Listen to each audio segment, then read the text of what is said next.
the famed Sitco side.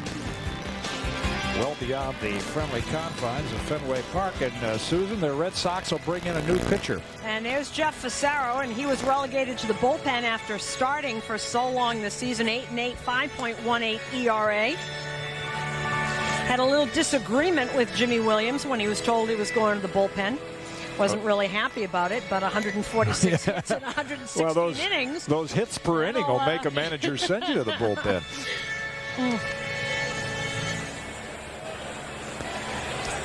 Canseco steps in 1 for 2 with a bloop single. It's kind of fun watching these major league debuts. You think back to watching Mike Fornielis or Ike Gelock make their major league debut. Tommy Brewer, yeah, absolutely. Tommy Brewer with that outstanding curveball, and Frank Sullivan. So Randy Kiesler is only 3 outs away from at least qualifying to get a win in his first start. That would be quite an impressive debut. Here's Canseco against Fassero. Wow, look out. Looking inside and pulled it foul into the seats that are only about 130 feet away from home plate.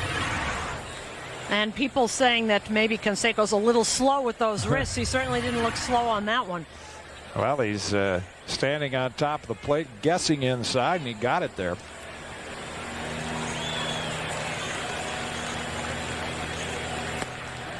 Off the plate, 1-1. Speaking of line drives and injuries, of course, a sad moment Friday night when Bryce Flory was hit in the face. The prognosis right now, they're still concerned about the future vision of the 30-year-old righty. That's pulled foul. It's 1-2. The Red Sox, with Flory now on the DL, made a move today, getting right-hand reliever Hector Carrasco from the Minnesota Twins. He'll probably be in Yankee Stadium tomorrow night for that game. And of course, we continue to wish Bryce Flory a speedy recovery. It does not happen that often in baseball, but when it does, it is so scary. Got him. Canseco with the big swing, down on strikes, 1 away in the Yankee 5th.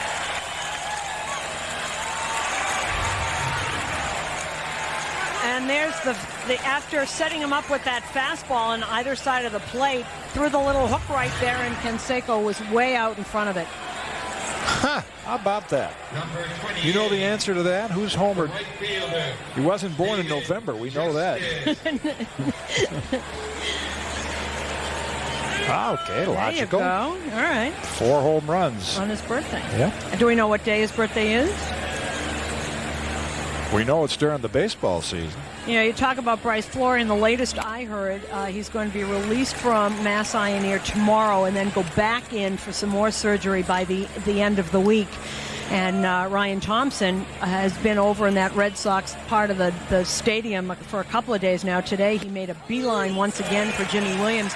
And I saw him over there with Jimmy with his arm around him. I know that he felt terrible about it. And Jimmy told him yesterday, it's not your fault. It is not your fault. And when he saw him today, Ryan went right over there because he's reading what's in the papers. They're saying the prognosis for vision in that eye is guarded, which is not good. But Ryan also knows how that feels because Ryan in A-ball was hit in that exact same place with a fastball from Russell Springer, smashed his nose, smashed the orbital bone and that cheekbone also, and he had total reconstructive surgery of that whole area. It's 0-2 to Justice, and that pitch off the plate inside, 1-2. Mentioned it does not happen very often. I was talking with some scouts before today's game. I was fortunate I got hit in the face, but in the mouth. And you say, well, how fortunate is that? But when you think about it, that's grounded foul. From a pitcher's standpoint, of course, I remember the famed Herb Score. It ended Herb Score's career. If you're going to get hit in the face by a baseball, hitting in the mouth, painful as it might be, is really the best place. And they were saying, well, how often does a pitcher really get hit? I figured out I probably threw in the big leagues over about 70,000 pitches and got hit twice. So it does not happen very often. That's grounded out towards second. Sadler will gobble that up to Offerman in time. 2 away. But when it does, it is so frightening, and we've seen several instances of it in the last few years. With the hitters stronger, the ball is a little bit harder, the bats are lighter. And it just gets back there to hurry when you're 54 feet away by the time you release that ball. The left fielder. Some of the pitchers in the Yankee locker room were talking about it, and a lot of Roger Clemens had said, you know, you don't even like to think about that, because if you start thinking about how vulnerable you are in that position when you release the ball. Yeah, you can't think about it. That's right. In for a strike. Ryan Mills, top draft pick of the Minnesota Twins, was hit by a line drive in college, and he is still not really recovered. He tends to recoil on his delivery. There's the Rocket, winner Friday night. 13 now consecutive solid starts, and I thought that was a kind of a milestone game for Roger, with Andy Pettitte right behind him, the winner of yesterday's game, to come back to Fenway and pitch the way he did. In the air to right, playable. Looks like Sarah will have a 1-2-3 inning as Lewis puts that away. Yankees retired in the 5th. Randy Kiesler back to work in the bottom of the 5th inning with a chance to pick up his first major league win. Yankees lead at 3-1.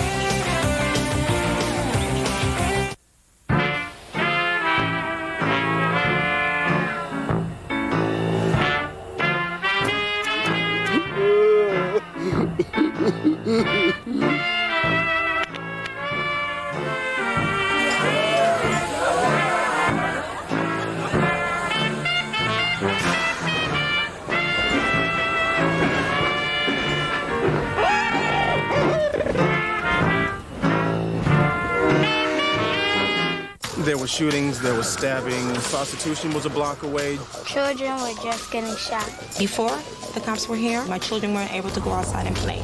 Well, the Model Block program brings a lot of police officers in, and it deters anybody who wants to do anything that's underhanded. They have made the neighborhood safe for everyone. These senior citizens, it gives them back their streets. It's definitely working. Look at the children behind me, they're outside. The street is ours. It's people like Officer Thompson that make our mission possible. Join us. Together, we can make a difference.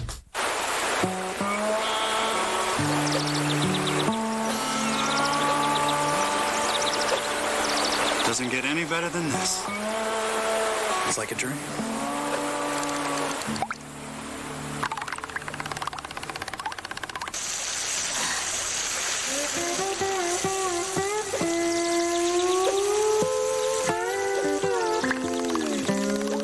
New York Lotto. Will you be ready if it happens to you? Bottom of the 5th, Yankees lead at 3-1, and fans watch Yankee baseball on MSG. You could win a personal video recorder from TiVo. To enter, send a postcard or email with your name, address, phone number to the address on the screen, and then watch the Yankees on MSG during TiVo Rewind games to see if you're a winner. We're giving away 5 more personal video recorder units from TiVo with 1 year of free service plus other TiVo merchandise. There's the address. Clear skies, and it has been clear sailing for Randy Kiesler since the first inning when he walked a couple. Now they're going to clean up the plate, maybe line those batter's boxes a little bit for Bruce Fleming, the home plate umpire. Number 10, the catcher. And Scott Hatteberg, Red Sox catcher, will lead off the bottom of the 5th inning. In another inning or two, maybe sooner, Susan, the pitchers will have their way. If Kiesler can work through the 5th and those shadows begin to move, as they often do as we get toward the fall of the year, they move out past that home plate area. It's a big advantage for a pitcher. That ball goes from the light to the dark. Now, when you pitched, and you remember pitching this park, I remember Bruce Hurst used to love pitching here on Sunday afternoons, because just what's happening now, the shadows would come into play, and a lefty who changes speeds and mixes things up, he used to love pitching here on Sunday afternoons, just for that reason. Outside for a ball, and of course during the days of Bruce Hurst and John Tudor, they allowed fans to sit there, right. And then you could throw right out of those shirt sleeves, and it was really difficult for a hitter to see. That's outside 2-0. Of course, I like to pitch in Fenway Park morning, noon, or night. It was as much as they said it wasn't a left-hander's park. I thought it was a good pitcher's park compared to the Old Met in Minnesota. They've got a piece of Posada as Hatteberg fouls it at the plate, 2-1. Well, it was good for a certain kind of left-hander. Bruce Hurst did all right here. Mel Parnell did all right here. Bill Lee did all right here. John Tudor did all right here. It's such a myth because the ball that kills you at Fenway Park is the lazy fly with 2 out and the runners are going around like a merry-go-round. There's nothing you can do about it. But Fenway Park gives up more doubles than it does home runs, and it's pretty deep to right center field. So for a lefty, you get him to hit it the other way, you're in business. Outside, 3-1, and now Kiesler facing the bottom of the order, Hatteberg and Sadler. Needs to keep the 8 and 9 men off base. Lost a base on balls, and that will probably get Doc Gooden up again in the Yankee pen. Let's check out some of the other scores. Toronto barely alive in the wild card race. They lead 4-2. There's a rain delay in Cleveland. What else is new? Donnie Sadler. And Kansas City by 3 over Texas. Toronto, though, their hopes are faint with the Red Sox and the Indians hooking up 3 times in the next 11 days. They've got a tough schedule. They play the Yankees 6, the White Sox 3, but they could get back in it. There's Doc Gooden getting ready. On the run is Hatteberg. What is going on with these Red Sox? I mean, again, they run themselves into an out with Kiesler having control problems, and it does nothing but help out Kiesler and the Yankees. Another big break, just like they did in the first inning. And that first inning with the walk to Darren Lewis and then to Jose Offerman, and they tried a double steal, and Lewis got thrown out easily at third.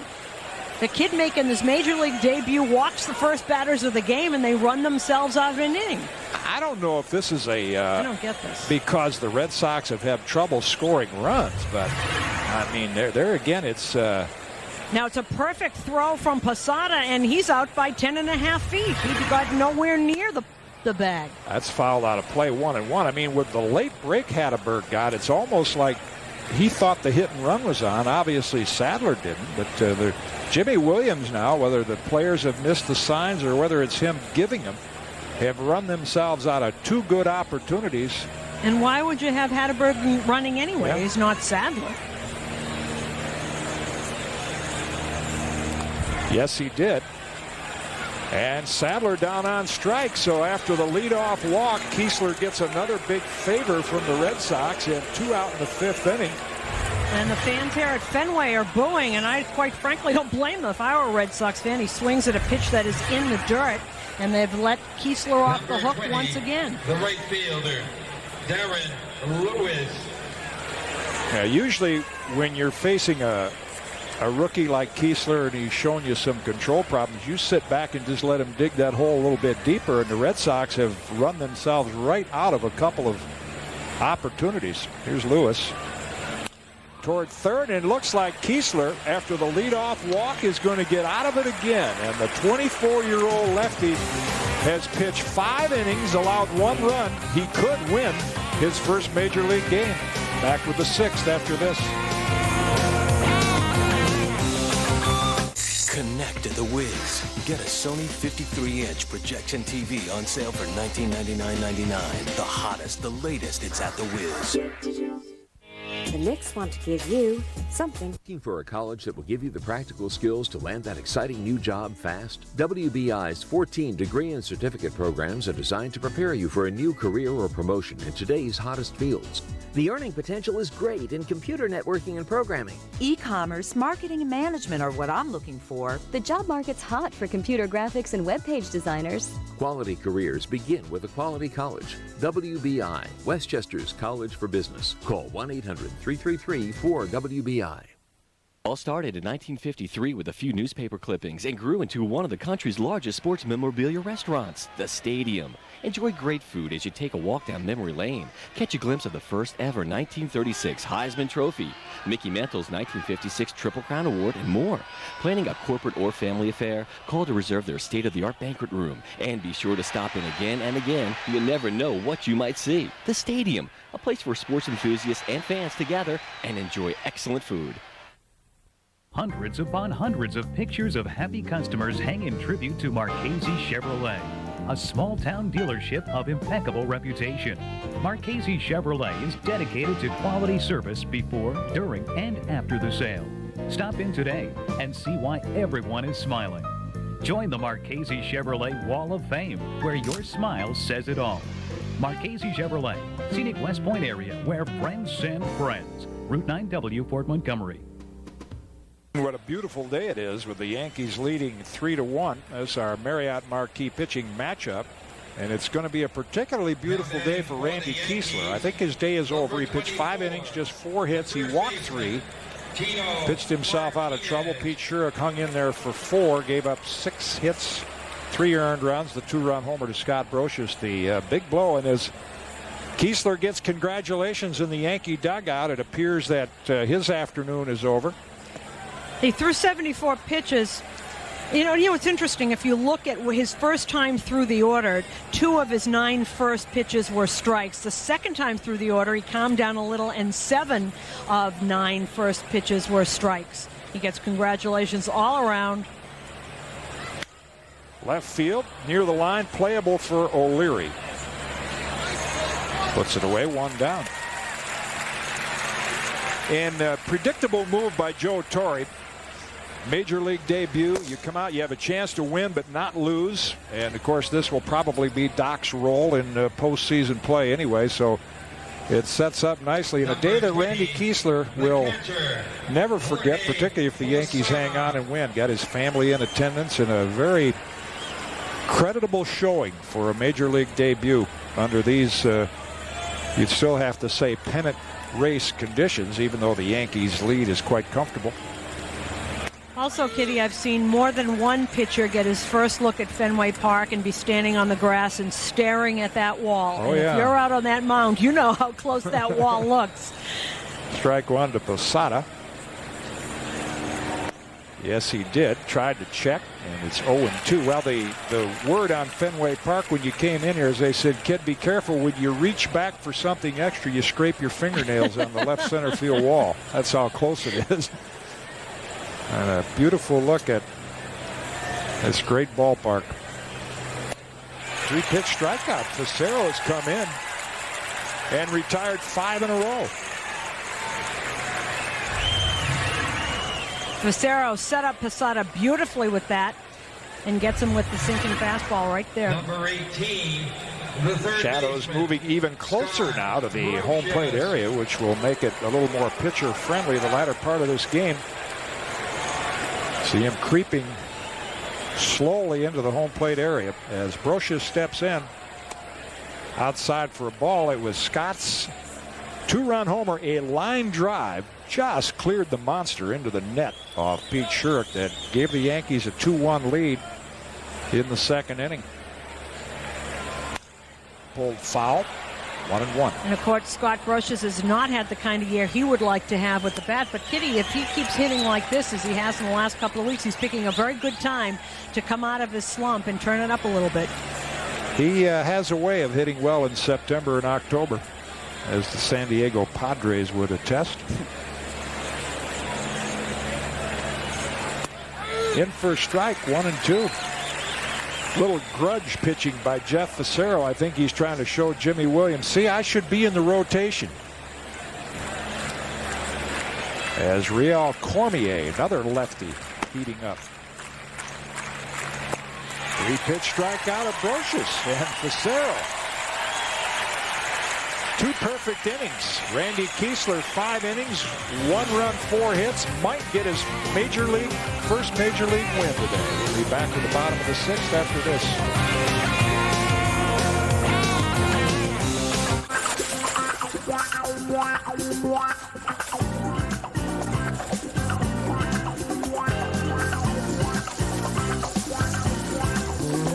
There's a better way to get your stripes.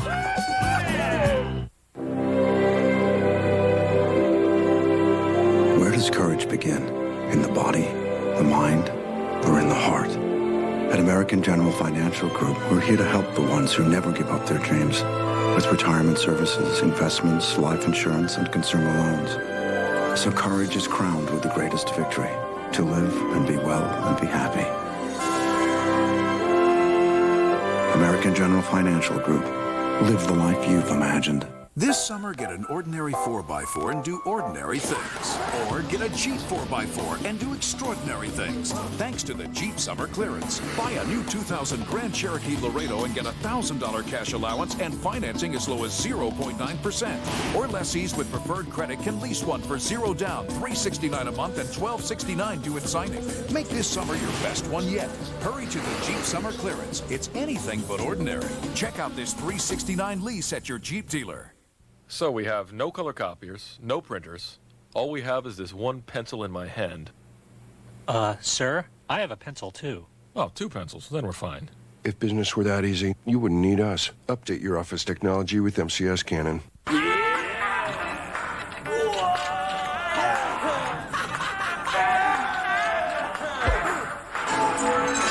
For official Yankees gear from Adidas. 3-1 Yankees, bottom of the 6th. Doc Gooden takes over the pitching chores, and we remind you football fans that Friday on MSG it's Heineken Jets Journal. That'll bring you the latest from Jets camp, inside look at Gang Green, gear up for the Jets 2000 season with the most comprehensive coverage in the game. That's Heineken Jets Journal, Friday night at 11, only on the MSG network.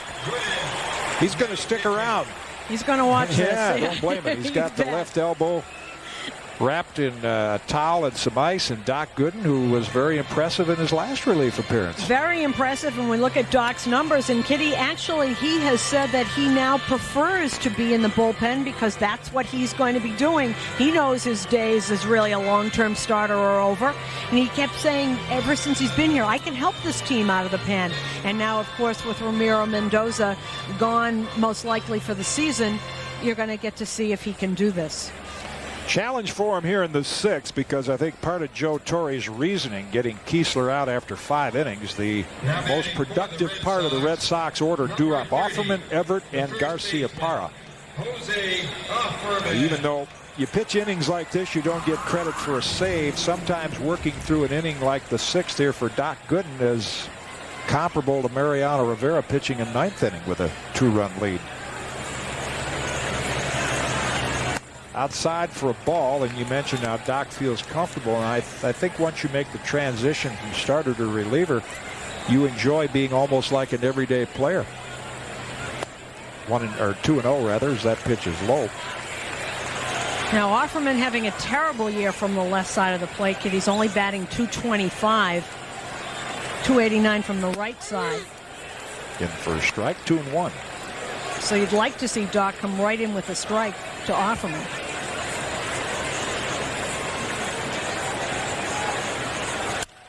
And he does, and Offerman spanks it to left field for a leadoff single as Hill cuts it off in left center. The Red Sox have had a few base runners, but they have not been able to, once they get the leadoff man on, as they did in the 4th inning and the 5th inning, they haven't been able to advance it. Center fielder, Carl Everett. Everett 0 for 2. He batted right-handed against Kiesler. Couldn't solve the changeup. Turned around to the left side and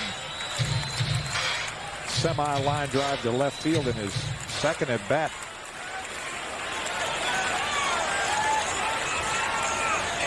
And as most of you know, he is right on top of the plate.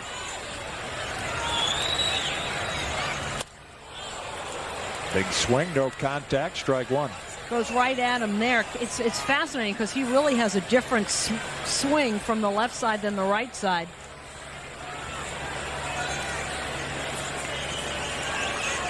Closed stance left-handed, open stance right-handed. In on the handle, Hill puts that one away and left one away.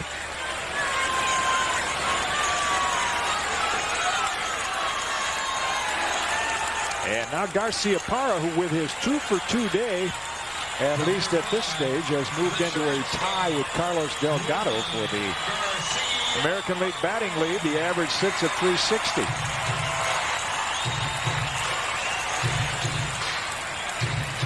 Single and a double off Kiesler.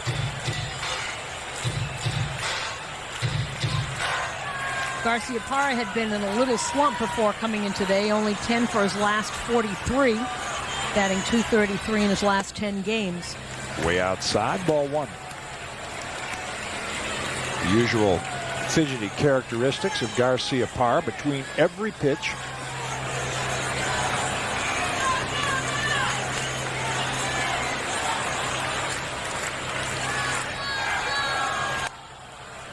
Two and 0.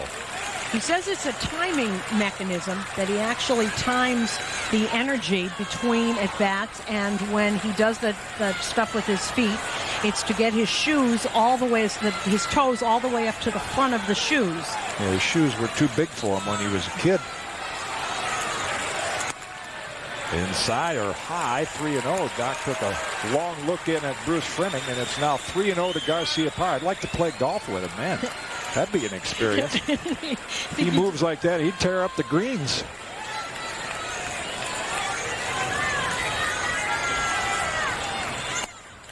Four-pitch walk. And Garciaparra draws a one-out walk. The Red Sox have 2 on with 1 out. The National League scoreboard, courtesy of the Wiz. Philadelphia has been really playing the Mets tough. They trail 1-0. Montreal leads Atlanta 4-0 after 7. Tied at 6 in Pittsburgh. No effect on any pennant race there. The Cardinals continue to roll on. They're going to wrap up the National League Central before long, tied at Wrigley Field. Red Sox come into this at bat 1 for 5 with runners in scoring position this afternoon. Here's Bichette, and he has not looked comfortable at the plate at all. Fly ball to center that he hit quite well, and then jammed in his next at bat. You can see how difficult it's getting now for the hitters as he swung through that one.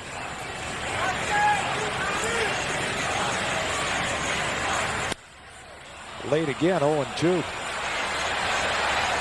Yeah, in a ballpark that you would like to have a hitter who can turn and pull, like Tony Conigliaro did, and Rico Petrocelli, Garciaparra again. Bichette hasn't really gotten any pitches or been able to turn and hit the ball toward left field. Everything he's kind of fighting off, hitting the other way. Well, this wall has ruined more than one pull hitter. Jack Clark came here thinking he was really going to tear things up with that wall. Didn't do it at all. Could be 2. Knobloch. Accurate throw. Chuck's been stellar in the field, and Doc Gooden with an inning-ending double play. Again, the Red Sox get base runners, can't produce. And after 6, the Yankees lead at 3-1. Thank you, Susan. Good morning, Gina. Hey. We're all set. I just finished. I want to make a trade. Yeah, well, we're chasing daylight, and we really gotta. Can I get you water or anything? Can I just go for 1 second? We're ready. Got to go to my trade. I know. We just, yeah. I would defend you, but I am prevented. I shall defend myself. I must trade now.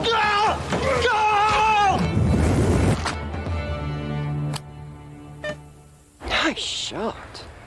TD Waterhouse, member New York Stock Exchange.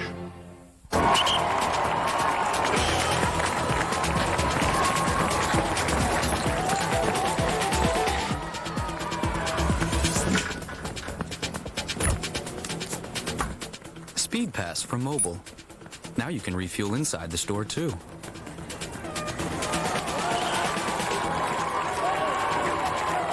It's another way mobile keeps you ahead.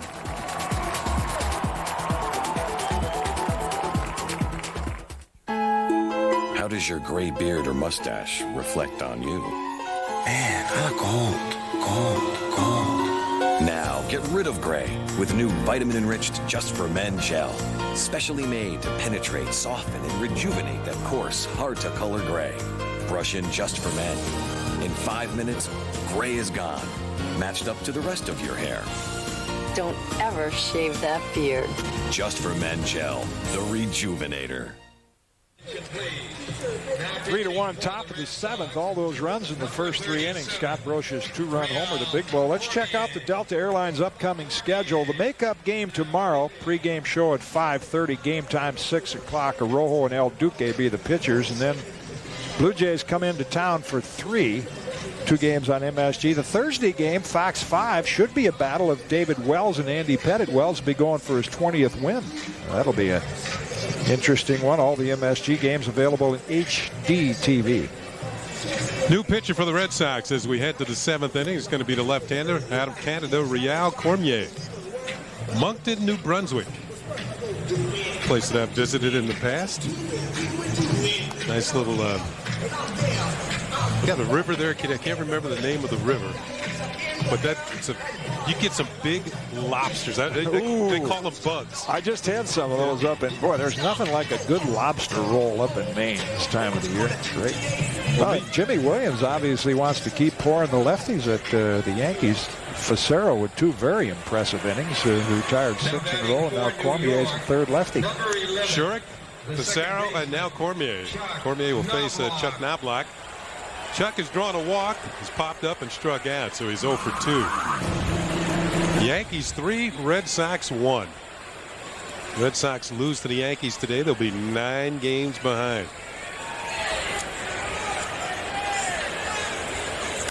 Knobloch swings and drives one towards the gap in right center. It's going to be in there for a base hit. Everett cuts it off. Knobloch with a big turn is going to hold on with a base hit.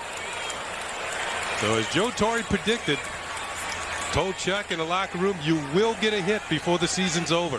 And he did. Takes a pitch out away, hits it the other way, and give Carl Everett a lot of credit. He got over there, reached. Now he'll plant his foot and make a strong throw because Knobloch had double on his mind, and Everett held him to a single. That's a nice play. That doesn't surprise me that Knobloch got a base hit following a walk, because getting a walk tells me you're starting to regain the strike zone. The first 2 times up, Chuck had swung at some bad pitches. Derek Jeter's got 2 hits. The second one, he can thank Chuck Knobloch, who hustled and beat a throw from Garcia Parra to Sadler at second. And Jeter was credited with a base hit that came in the 4th inning. Cormier's going to toss over the first to check on Chuck. Knobloch, 11 on his back, 11 stolen bases for the season. Maybe as a hitter, as this inning goes on, Kenny, you can talk about how difficult it is this time of the year when those shadows move in, to pick up the ball. Not quite yet. I believe when it gets a little bit about halfway between the pitcher's mound and home plate, that's when you start to have some problems. Knobloch is going. Pitches a strike to throw to second. It's too late. Chuck Knobloch. It's not 11 anymore. He has 12 stolen bases. Red Sox catchers this year have not thrown out many base runners. This is why Joe Torre was waiting for Chuck Knobloch to come back. You see Jeter realizing Chuck had a big jump. Never even offered. I mean, this base is stolen right there. Cormier looked at him for a minute as soon as he picked his leg up. See, now Jeter can hit the ball the other way. It just makes Derek Jeter so much a better hitter. Man on second, nobody out. Well, Knobloch at second now. The infielders pinch in at the corners, and that opens up the holes for Jeter if he decides to swing away.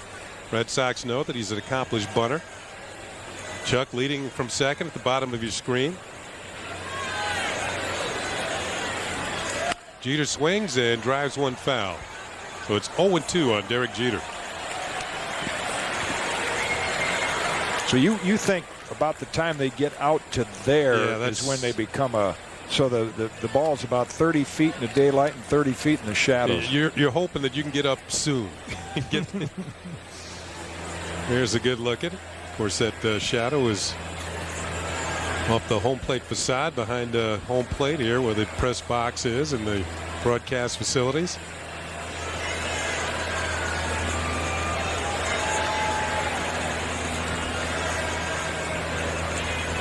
Cormier spins and Knobloch not going anywhere. So Chuck has been on base twice today.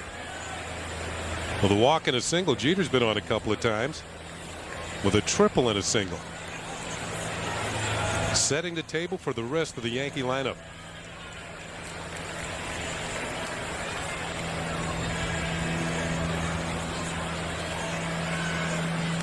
In the dirt, nice scoop by Hatteberg, and it's a ball and 2 strikes. Cormier spent some time with the Montreal Expos. There's Bernie Williams on deck, back in the lineup today in the 3rd spot in the order. And of course, when you play for the Montreal Expos and you speak French, you become a very popular player. Mais oui.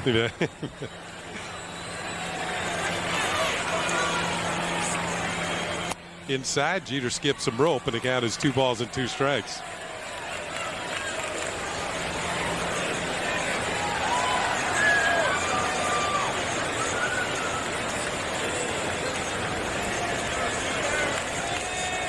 There is Tino in the dugout along with David Justice, Scott Brocious. There's a connection there with Tino, and you mentioned Riel Cormier being French-Canadian.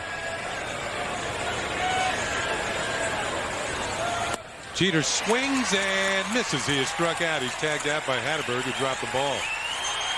So Jeter does not advance the runner. Cormier picks up his first strikeout.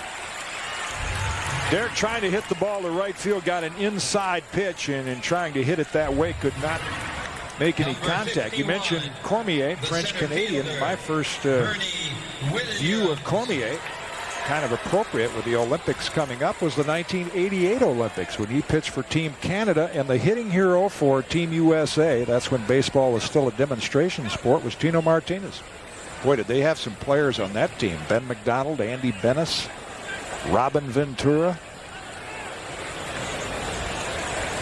Here is Bernie Williams, single in the first inning. Actually, the pitching hero of that team was Jim Abbott.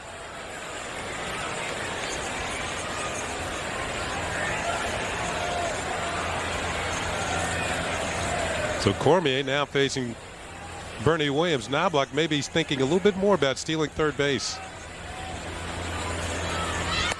That's a ball inside to Bernie. You know, think about Cormier. I was saying he's very popular. As you look at the Yankees box score, Derek Jeter with a couple of hits. The only Yankee with a multiple hit game going. The Yankees 2 for 5 this afternoon with runners in scoring position. But in Montreal with the French media, of course, he's very popular. I mean, he answers the question. You don't have to translate or anything. You write the press notes. Curve is up high, ball 2. And over the years, I thought that was part of the problem. The fans up there, majority of whom French is their first language, don't really have that every day. They don't get the interviews with the players in their native language. And I think that's part of the problem why over the years in Montreal, baseball hasn't quite sunk in, hasn't quite caught on. As many as the people up there that do speak English, I mean, you feel more comfortable if somebody's speaking in your native tongue. Interesting rumors floating around that with Dan Duquette, the general manager here, being a big fan of Felipe Alou, that if things don't work out for the Red Sox and Felipe is let go, he might end up managing right here. 2-0 pitch on the way. Inside, nice stop by Hatterberg. Had to scramble to come up with that one. Meanwhile, it's 3-0 on Bernie Williams, and this appears to be a situation where they don't want too much of Bernie. Well, they got Canseco on deck, who's a pretty good percentage for a strikeout. And with first base open, you can see, as you mentioned, they're not going to give Bernie anything to hit at. Well, you would figure right here Bernie has the green light. Let's see if Cormier gives in and just tosses a cookie up there. I don't suspect that would be the case with Knobloch at second and 1 out.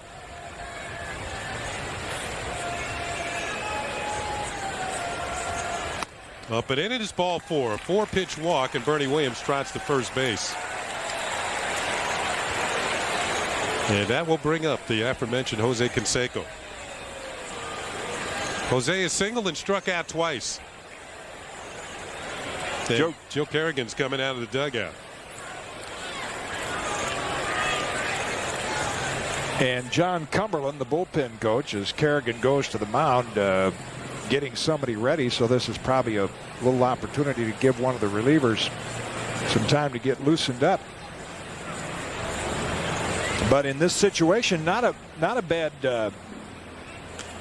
opportunity for the Yankees as Sang-Hoon Lee begins to heat up in the Red Sox bullpen. Another lefty. I thought that was Bill Lee coming back at first when I saw the long moss, the long hair. No, it's Sang-Hoon. Right. Bill's up in Vermont playing semi-pro ball, or Maine somewhere. But a pretty good percentage for the Yankees. And with Canseco, it's usually a penthouse or a warehouse, and he hit that big insurance home run yesterday. As much as it seems like the Yankees have been in command of this game, they're about one good swing from putting it away. So Canseco's up with runners at first and second and 1 out.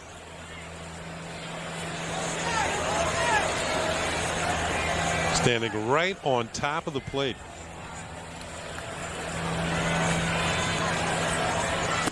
And it's low for a ball. Getting back to Felipe Alou for a second, I got the feeling that he might be a popular man to go just about anywhere. Oh, yeah. Well, 50. It's hard to believe. 58 years since baseball's gone an entire season without a managerial change. And you can bet during the winter there'll be a lot of them. But I wonder with Felipe, maybe he's the second oldest manager. Maybe he'll just say that's it.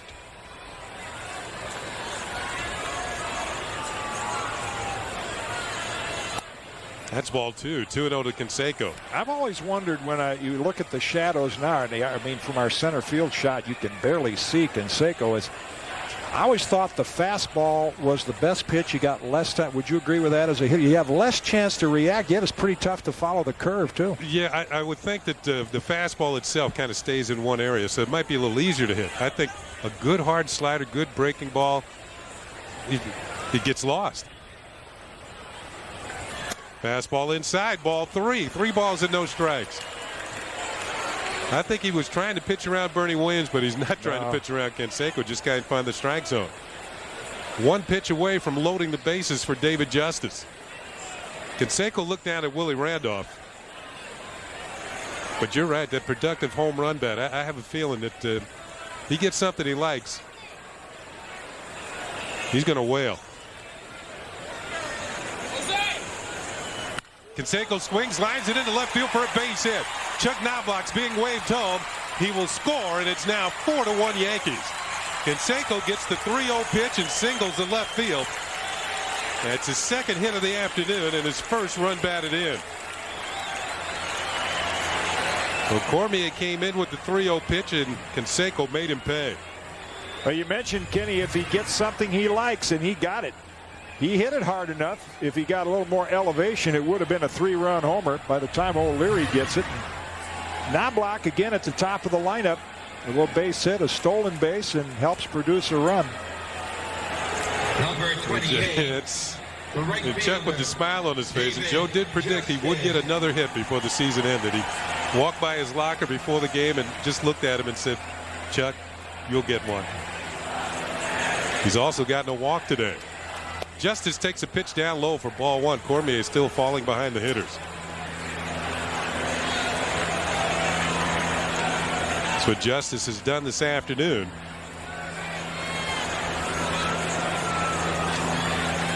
The Yankees right now playing what Kenny likes to call tack-on baseball. Get the lead, tack a few runs on. That's ball 2. 2 balls and no strikes. The game of baseball, every game has an ebb and flow, and you know from being on good teams and maybe some bad teams, and you battle like the Red Sox have. It's only 3-1, and then when you start giving up 1 run late and 2 runs, and you look at the scoreboard, you only got 9 more outs. It just takes a lot of heart out of the team.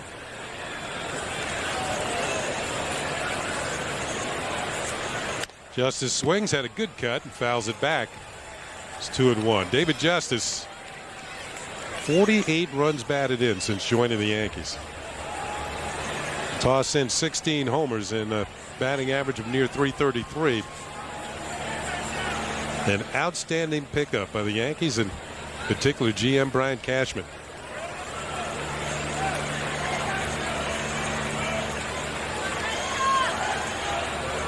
Justice swings and rolls 1 foul. Now, we had Dan Duquette in our booth before the game, the Red Sox GM, and he was talking about Justice going to the Yankees and how quickly he wasn't really aware that Justice was on the market.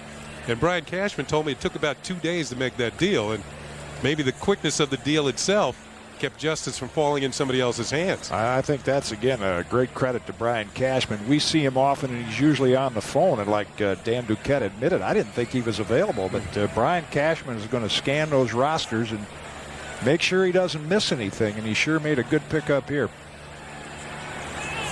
2 balls and 2 strikes.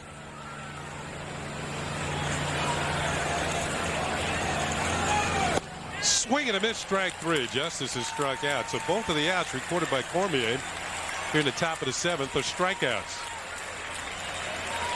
Here's those acquisitions, and You look what the Yankees have done, and they have all produced. And again, the Red Sox picking up guys who maybe are a little past their prime, who have been struggling. You can't really point at any one hitter there other than maybe Cummings as a pinch hitter that has really come over and made an impact. Mike Lansing isn't in the lineup today, and they thought he might fill in at second, do a good job. Ed Sprague is gone. Glenn Allen Hill with a bounce it towards third. Going to be a tough play for Maloney across the diamond, and Glenn Allen Hill beats it out. Maloney took just a little bit too much time, and we saw Glenn Allen Hill beat out an infield hit in Kansas City. Now, he wears that brace on his leg, but it still gets down the line. Maybe the subtle skills of a Scott Brocious that we get to see every day. You see how Maloney had to retreat toward left field? And because he had to retreat and Hill out of the box, smells base hit. Now he turns it out a little bit and earns the base hit, even though he'll leave for a pinch hitter. Brocious has the ability to circle that ball, not retreat, and get it there, just soon enough to get an out instead of allow an infield hit. We're going to have a pinch runner for Glenn Allen Hill. It's going to be Clay Bellinger.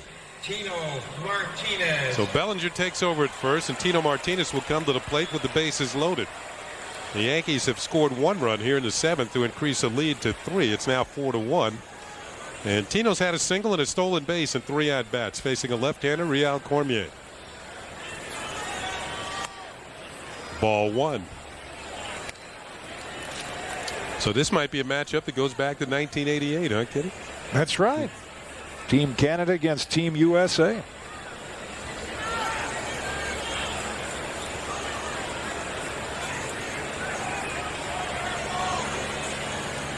Tino swings, drives it toward the gap in left center field, and it's going to be off the green monster.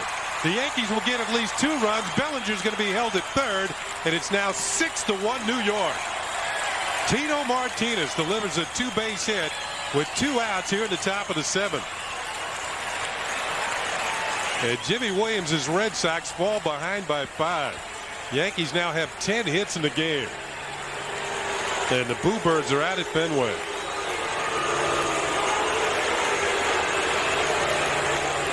Not only are they out, manager Jimmy Williams is out of the dugout. That's going to be it for Cormier. So Tino comes up with a big blow, knocking Real Cormier out of the game. And you got to think, is that revenge from 1988? This call to the bullpen is brought to you by AT&T. Get local and long distance together by calling 1-800-ATT for all.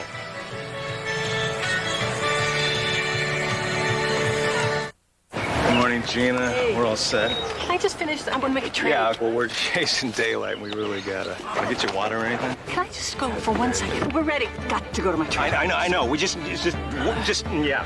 I would defend you, but I am prevented. I shall defend myself.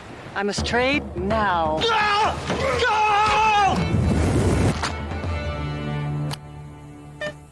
Nice shot. TD Waterhouse, member New York Stock Exchange.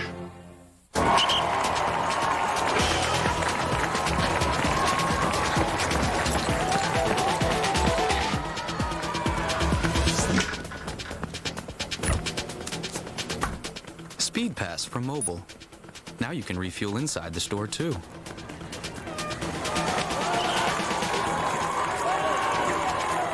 It's another way mobile keeps you ahead.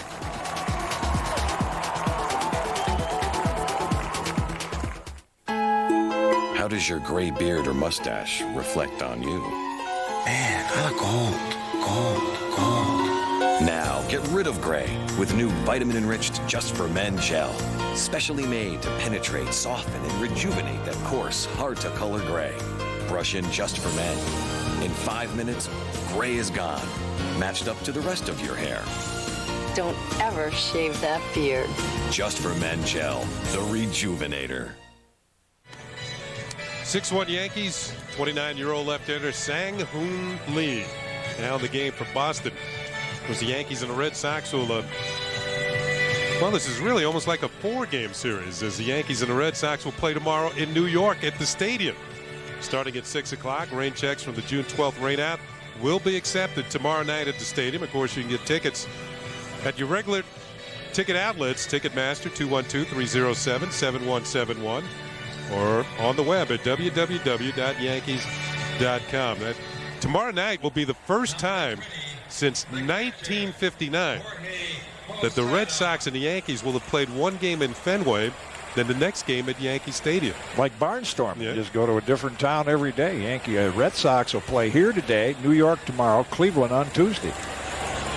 Well, July 8th and July 9th of 1959 is the last time that happened. Here's Jorge Posada facing Lee. Jorge's hit by a pitch and scored, and swings and misses here, strike one. Sang-Hoon Lee with a good year at Pawtucket. Better than a strikeout per inning. 73 strikeouts, 71 innings. Bellinger and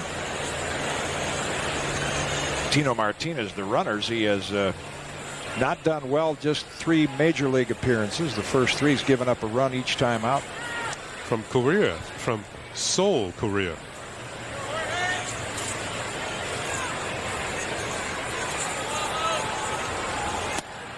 That misses inside, and it's a ball and a strike. He's pitched some in the Japanese league with the Chinichi Dragons.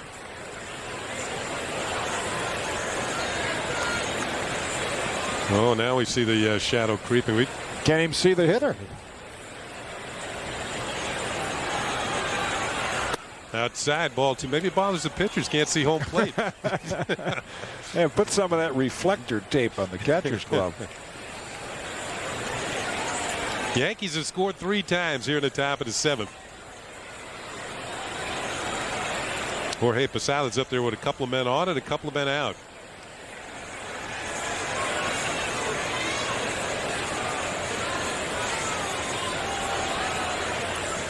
Lee delivers, and that misses. I wonder when we'll see our first Asian position player in the major leagues. You know, the pitching in Asia, I think, still more or less the position of prestige. In America, it's changed. You'd rather be a hitter over here. So most of the pitchers that come over from Korea, Japan, etc., they're all pitchers, not position players. That's ball 4. Posada's drawn a base on balls. So Jorge heads to first base. And for Posada, that was base on balls number 100 of the season. So he has joined that club. 100 walks, 100 strikeouts in the same year.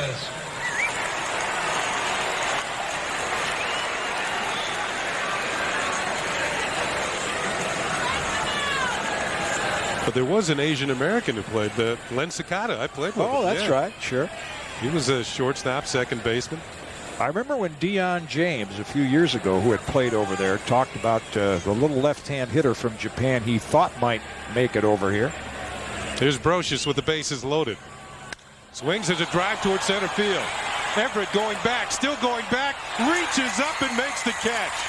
Got a late break, but recovered. And robs Brocious of an extra base hit. That'll be the final out. An exciting one here in the 7th. But meanwhile, the Yankees score 3 times. We head to the 7th inning stretch. It's 6-1 New York.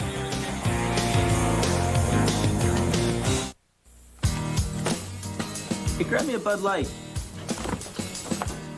Oh, no. Would you look at that?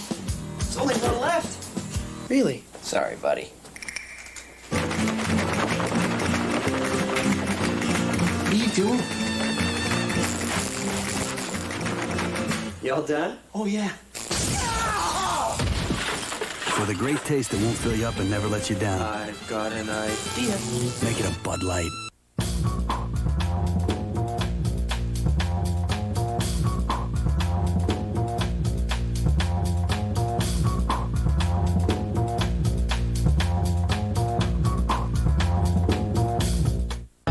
Even if you tend to roam around, you can still keep people close. The AT&T Regional Advantage Plan. Freedom to wander within a multi-state home calling area with no roaming charges. And no long distance to anywhere in the U.S. So whether you're passing through the neighborhood or a neighboring state, you can stay in touch with everyone you care about and still feel free to roam. Wireless from AT&T. Your world close at hand. We dare you.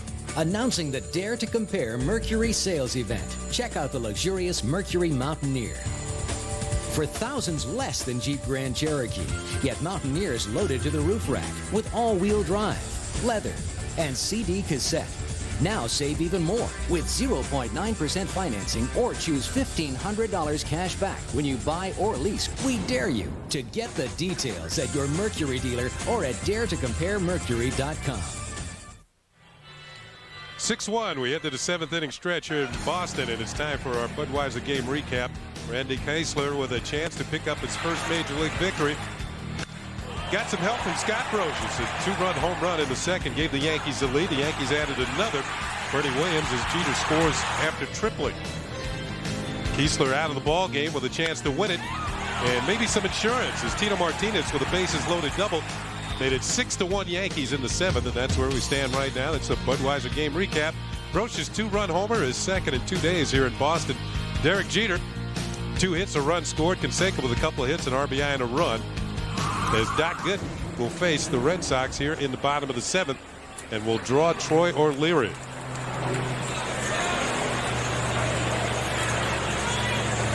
O'Leary swings and lifts a high fly ball to right field.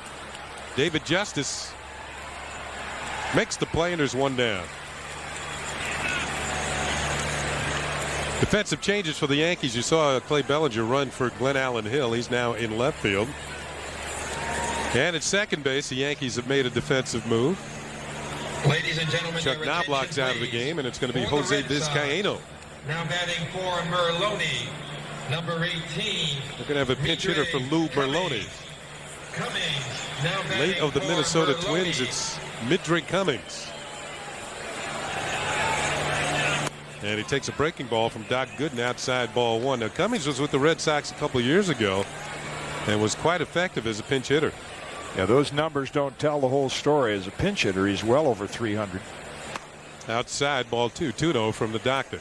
You see those first 2 pitches, that's why that O'Leary 1 pitch out. There's no better feeling in the world for a pitcher. 6-1 lead the 7th inning. You know you have to throw strikes, get a quick out. Ground ball to the right side, a high hop, a Sunday hop for Tino Martinez, flips to Doc Gooden, and there's 2 down. So a little comparison of the 2 teams today. I mean, the body language just from up here tells you which team's in first place and which team is struggling, but sometimes you don't give yourself the best chance to win. And that's happened to the Red Sox today. I mean, 2 on, nobody out in the first inning. Randy Keisler, trouble getting it over. They run themselves out of an inning. Scott Hatteberg draws a walk. He runs himself out, and now they're down by 5, and you swing at pitches early in the count. They're doing the Yankees a lot of favors. Here's Hatteberg. Grounded into a double play and drawn a walk, and as Kitty said, for some reason took off for second and was thrown out attempting to steal while Donnie Sadler was at the plate taking a pitch. This is drive deep to right field, and it is a foul ball. Doesn't take much to hit one out and right if you curve it around the pole. Hatteberg missed a home run by about 10 feet. There's that pesky pole Kenny's talking about, and many a ball has just hooked right around there, about 312 feet for a home run. Changeup from Doc Gooden, and the count is 1-2. Fun to watch Doc work since he's made the transition. The motion is much more compact. He tries to give the hitter a chance to get themselves out. High fly ball to right field. Justice going back onto the warning track, but has room, makes the catch. And Doc Gooden with a 1-2-3, 5 in the 7th against the Red Sox. We head to the 8th inning. The Yankees in control at 6-1. Vizcaíno coming to the plate. I just want to celebrate, yeah, yeah. Celebrate the sheer fun of owning a new Ford and saving a ton of money during the Ford Authorized Clearance. Check out Ford Focus with a Z-Tech engine and CD player standard. Focus was made for fun. Great model year-end deals make it even better. The Ford Authorized Clearance at your Tri-State Quality Ford store. I just want to celebrate, yeah. Now's the final days to get into a Focus starting at $12,780 and low 4.9% financing.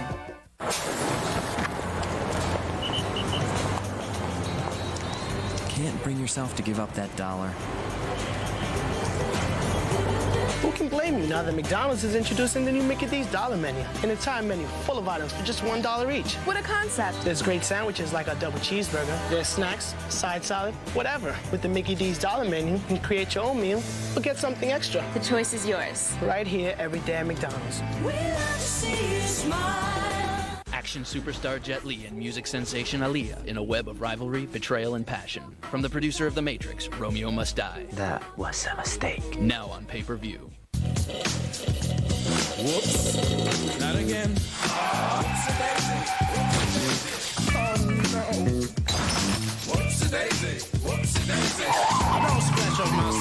Sometimes the greatest challenge for an SUV isn't going off-road, but staying on. The M-Class, the only SUV that drives like a Mercedes.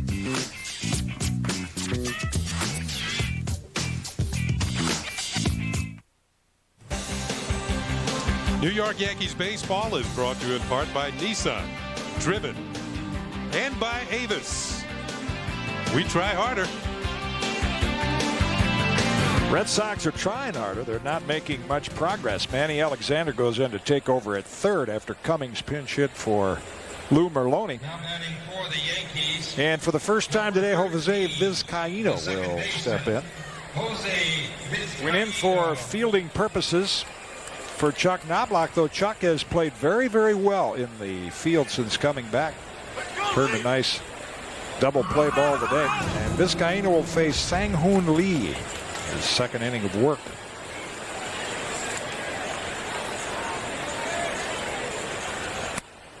On the corner for a strike. He won the 1995 equivalent of the Cy Young Award in Korea as a starter, and then turned around and became their best relief pitcher.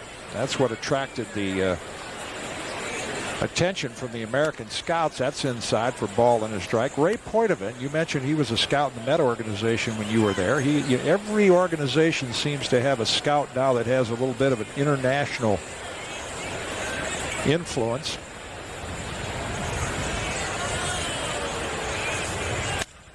Looped out over first base. This is going to drop for a hit. Vizcaíno is going to make a turn and hold at first with a bloop single to lead off the eighth.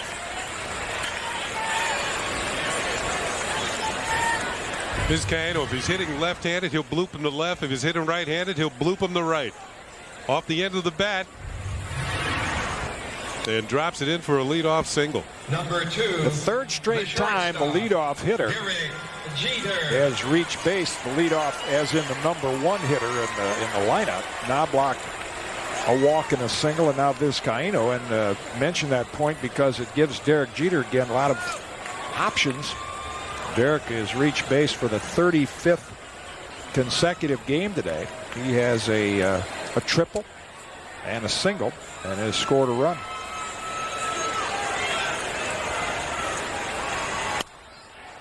By design, shoots that toward right field and fouls it into the stands. Strike one.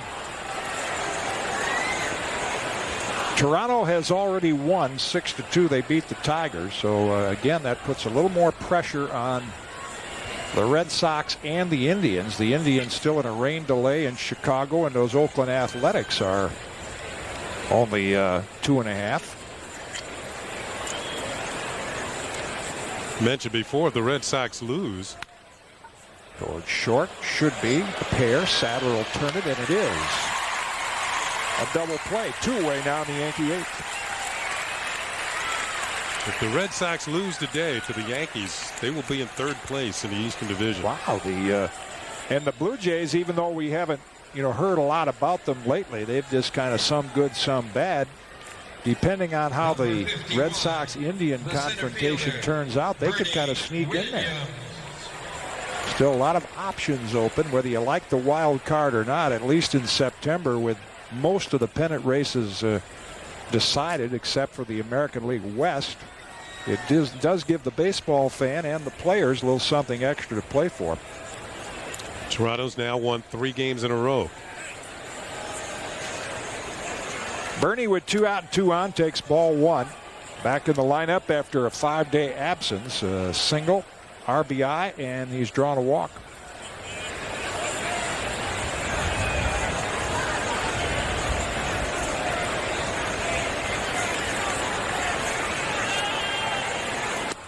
in for a strike, 1-1. And for the third straight game, the Texas pitchers, Clemens, Pettit, and now today Randy Kiesler with a nice assist from Doc Gooden. Red Sox have not been able to put more than one run on the board against any of the starters. They did get 2 off Mariano Rivera yesterday. That's grounded toward third. Alexander's there. To Offerman in time. Yankees retired in the 8th. Doc Gooden back to the mound in the bottom of the 8th, and the Yankees with a 5-run lead trying to sweep the series.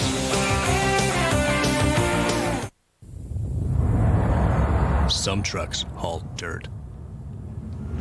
Some trucks haul bricks. Some trucks haul gluteus maximus.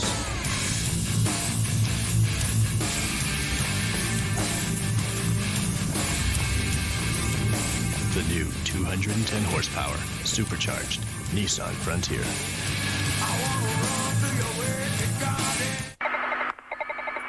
Can your computer systems give you any information you need? Let me just think. Hold on one sec. Let me just think of, let me just think. While you're thinking, someone else is doing. Side-base enterprise portals, because you should know better.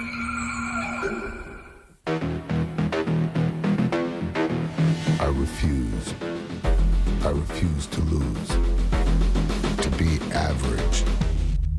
To fail.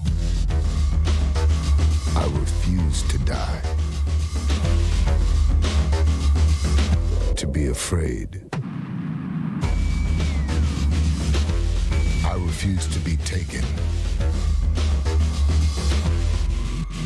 I refuse.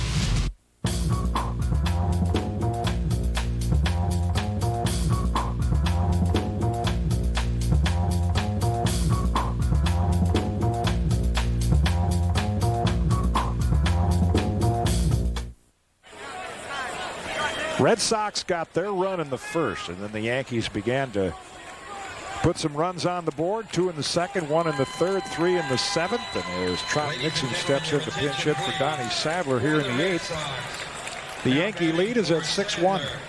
Number 7, Trot. It would be some crushing blow to the Red Sox, who have already lost the first 2 games of this series. That gives the Yankees a commanding 8-game lead in the division race. And the first pitch in for a strike, and the Yankees put this one away while they could just begin to kind of pick a date in the calendar to clinch the American League East. 0-2. Remember last year you called it when you said the Yankees would clinch in Baltimore, and this is, you said, I believe you called it like 2 weeks ahead of time, maybe longer. Well, I think right now the way things set up, that last 4-game series, the last regular season series at home against the Tigers would be a logical time, one of those 4. Inside, 1-2 to Nixon. I think starting today the Yankees' magic number was 16. So you can lop off 2 if the Yankees win. It'll be down to 14. Pulled foul. And again, fun to watch Doc Gooden with that compact motion. There's the box score. Nomar 2 for 2. That puts him up the tie with Delgado in the batting race. He picked up an RBI. Offerman's drawn a couple of walks, and other than that, Kiesler and Doc Gooden have pretty much shut them down. Outside, his whole motion, again going back to Doc Gooden, he gives you the impression that he has a definite purpose in mind, knows exactly, he's very positive with his body language about what he wants to do. Inside to Nixon, 2-2. There's Tigers, who had been 3 games over 500, have now lost 4 in a row. Toronto, as Kenny mentioned, with a Red Sox loss today, could move into second. Still reigning in Cleveland, and Kansas City by 5 over Texas on our Wiz scoreboard.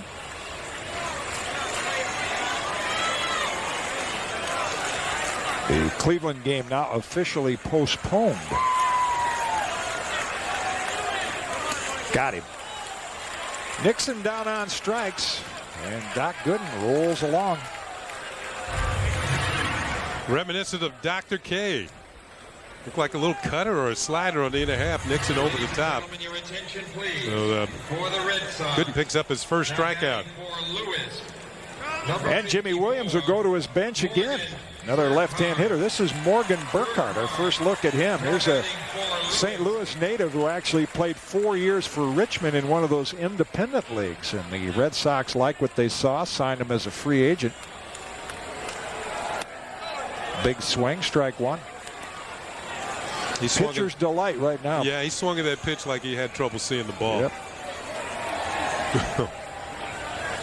Those typical late afternoon fall conditions that a pitcher can really take advantage of. You imagine years ago you had to hit off Nolan Ryan probably in a 5 o'clock game in the West Coast, but when Koufax and those World Series conditions in the fall hitter, you had no chance.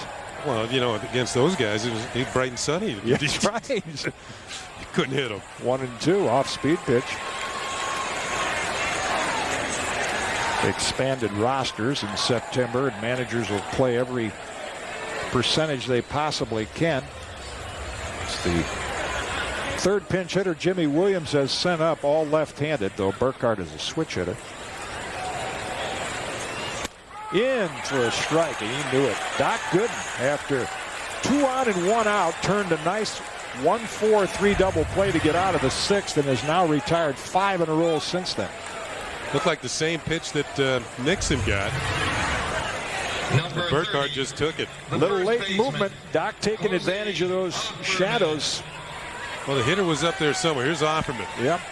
You know, he's going to make it even more difficult on it. Maybe not, because the sun's coming out of the brightness. Fouled out of play, strike one. I'm thinking, you know, when it hits about halfway, he's going to lose it all together with those sunglasses on. Not only the conditions, but right now the mental condition of the Red Sox. They had a ray of hope starting this series and got beat, particularly yesterday's heartbreaker when Pedro pitched so well. That's low for a ball, and Brocious provided the late game heroics, and Andy Pettitte, who picked up his 18th win. There's another difference in the two clubs. See, when Pedro, you take his record away, the Red Sox aren't even close to a 500 team. It's a big drop-off after Pedro Martinez. Low for ball, 2-1. Where was the Yankees? You take away Pettitte's great year, they're still over 500. You take away Clemens' year, they're over 500. There is much more consistency. Balance. Yeah. Yep. 3-1 now to Offerman. I think, too, Kitty, and you made a good point. When Pedro loses a game, I mean, it's much more tougher on the Red Sox. There was a nice story in the paper today by Michael Holley in the Boston Globe about 2-out single by Offerman. How around here in Boston, in New England, every 5 days it's like a holiday because Pedro's going to pitch, and you can assume that you're going to win. But it goes to show how it's like a false sense of security because he can only pitch once every 5 days. You need other people around him to make things consistent with the ball club, and it's just not going to happen the way the club is formed right now. Pedro is to the Red Sox what Koufax was to the Dodgers, but Koufax had Drysdale pitching out there also. And, of course, they were on a 4-man rotation, so that was half of their rotation, Koufax and Drysdale. Here's Everett, strike one. Carl 0 for 2 against Randy Kiesler, and flied out against Doc Gooden in the 6th.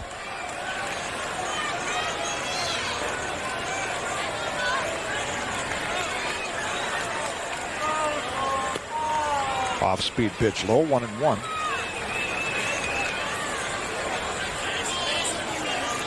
Yankees starters this week, and as Joe Torre has often said during his tenure here, we're only as good as our starting pitching, and it has been a strong week. Doc Gooden in relief of David Cone on Tuesday. Coney left with the shoulder injury, but otherwise a good solid 7 or 8 innings. 2-1 now to Everett. Look at the 7s and the 8s and the...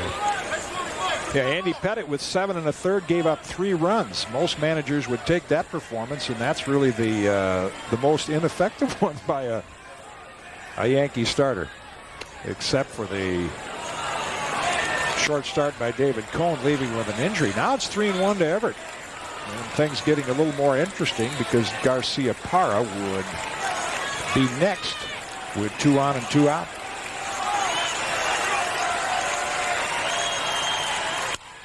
Hit well to center. Bernie Williams puts it away, and Doc Gooden gets Everett to line out to end the 8th. He's pitched 3 scoreless, trying to wrap it up for rookie Randy Kiesler. We head to the 9th at Fenway. 6-1 Yankees.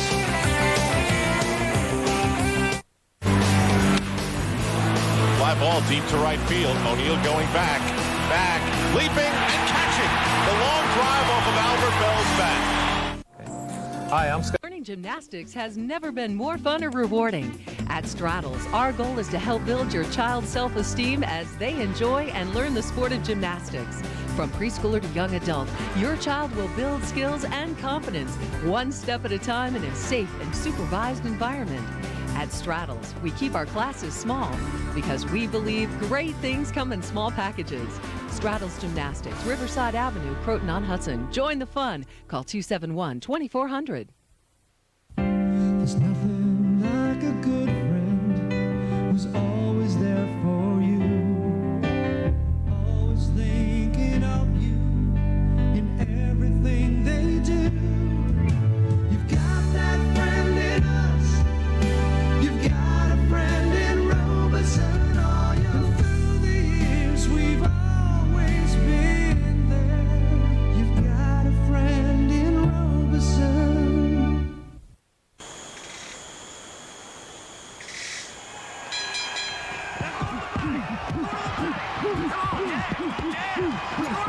This September, catch the games down under. The complete Olympics from Australia. Exclusive coverage on NBC, CNBC and MSNBC.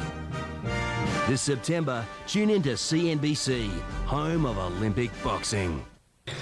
6-1 Yankees. We head to the top of the 9th inning here. What could be a magical day for Randy Kiesler. Made his major league debut, stands to get the win.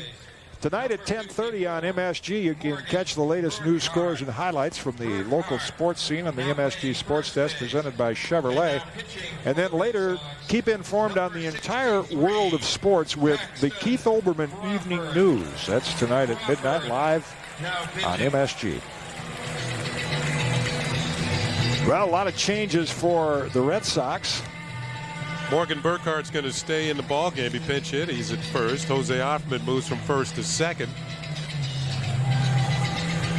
Trot Nixon, who pinch hit, goes out to right field. And a new pitcher is a right-hander for a change. It's Paxton Crawford.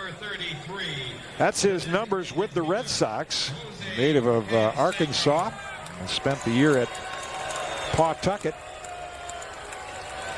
And his first batter he'll face here, Jose Canseco.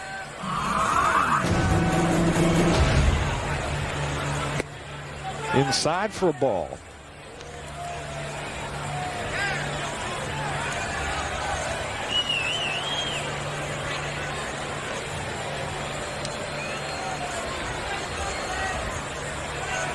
Way inside. I was thinking about that pitch. These are the kinds of times, expanded rosters, inexperienced pitchers, maybe not good control, and the ball being hard to see. Probably one of the number one concerns for a hitter is getting hit with a pitch you can't see.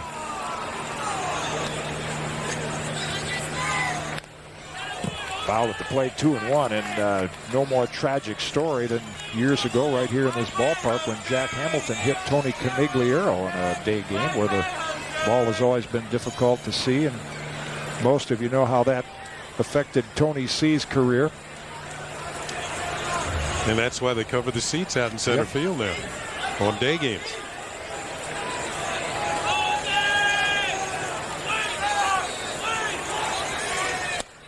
Inside, 3-1. Yankees lead 6-1 in the 9th. Of course, our post-game show with Mike O'Kay and Susan Waldman, and I imagine waiting right now to be a guest would be Randy Kiesler. I have a feeling he's pacing up and down that visitors clubhouse here at Fenway Park. That's hit sharply right at Manny Alexander. Nice pick across to Burkhart. One away in the Yankee 9th. Nice play by Alexander at third. Nice little flare right at the end when he comes up with the ball. Now watch the glove fly up. Like, yeah. Style. Yeah, that's style points. You know, with the Olympics coming up, you have to have style points. Give him a 6.2. The right fielder, David Justice. Justice will step in.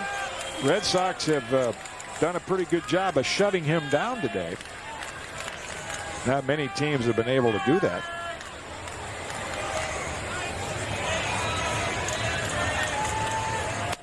Outside for a ball, so Randy Kiesler, you know, with his family flying in, his sisters, fiance, mom and dad. Think he could write much better script than. I'm sure you'd like to pitch a shutout 9 innings, but to go 5 innings after that shaky start and still come out with a chance to pick up a win in your major league debut at Fenway Park doesn't get much better than that. 3-0 way outside to Justice. Yeah, they're putting the banner away now, the We Love Randy banner. And much more relaxed than they were in the early innings when they were sitting on their hands. 4-pitch walk to Justice. Appears to be one of his sisters, either Candy, Mandy, or Sandy. This is his fiance right here, I believe. That is Jamie. So they all seem to be much more relaxed than they were earlier in the game, particularly the Yankees up by 5 runs. Clay Bellinger, his first at bat, he went in to pinch run for Glenn Allen Hill.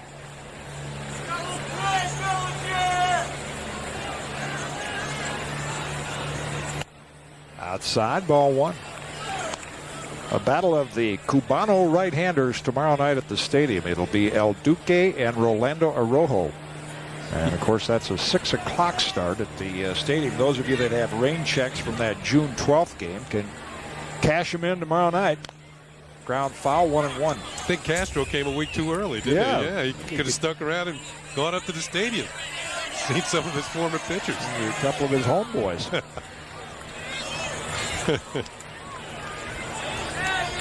Those were great days back in the late 50s when playing winter baseball in Cuba was something most of the American players looked forward to, with Cienfuegos and Marianao. It was a great spot to go play winter baseball. Havana Sugar Kings. Yep. In for strike, 1-2 to Bellinger. This would put the lead at 9 games, and see, the Yankees would go to 24 games over. They would have officially 22 games left, but they may not have to play that extra game. They were rained out with the Marlins in a game that has not been made up. Bellinger down on strikes, 2-way.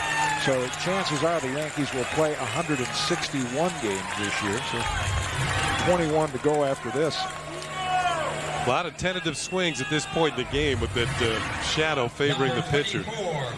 The first baseman, Tino Martinez. Hard to find that slider. Tino Martinez will step in. He's found the ball okay. A couple at bats today, 2 for 4 and 2 RBIs, having a good September. That's never been one of Tino's better months.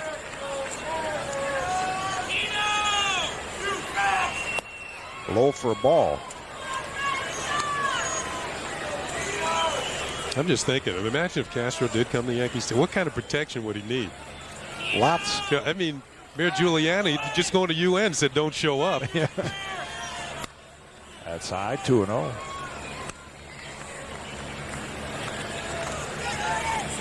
Well, Castro did have a speaking engagement at church in Harlem the other night, and everything went okay there.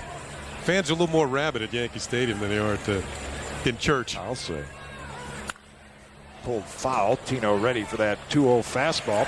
Well, September, wild card races still in doubt. Most of the pennant races have been decided. The Mets finally beat those Philadelphia Phillies.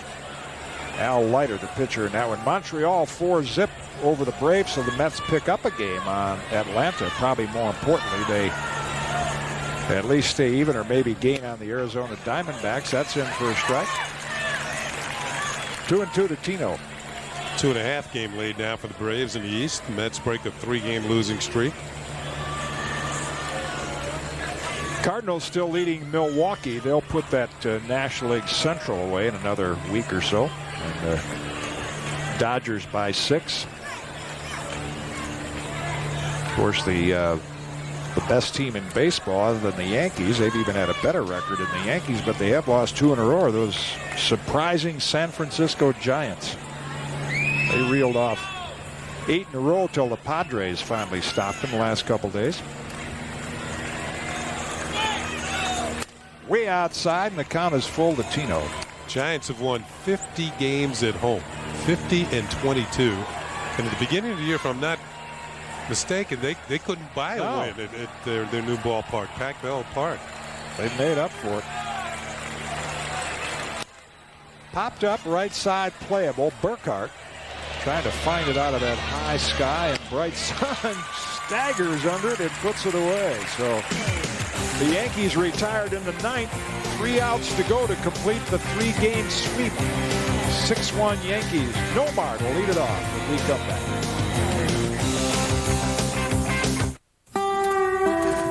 License and registration, please. Here you go. Well, well, well. Looks like we got a celebrity here. Yeah, I guess so. You're Tug McGraw's kid. Your dad had the best screwball I ever saw. So you're a bus driver, huh? Well, not everyone can have an arm like Tug. Officer? Holy moly. That's Tug McGraw. Bud Light is proud to sponsor Tug McGraw's son. He still got it.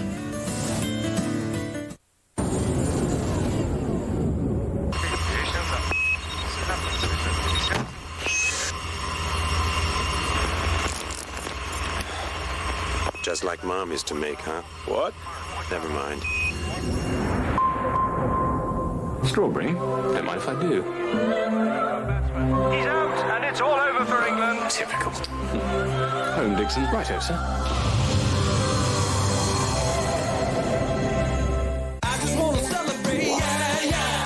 Celebrate all of life's little adventures with style, not to mention with big savings. During the Ford Authorized Clearance, get into a Ford Explorer with 4-wheel disc brakes and power everything. America's #1 seller just got more affordable. The Ford Authorized Clearance at your Tri-State Quality Ford store now. I just wanna celebrate. Yeah. Now's the final days. Get into Explorer for just $299 a month for 24 months with $949 due at signing.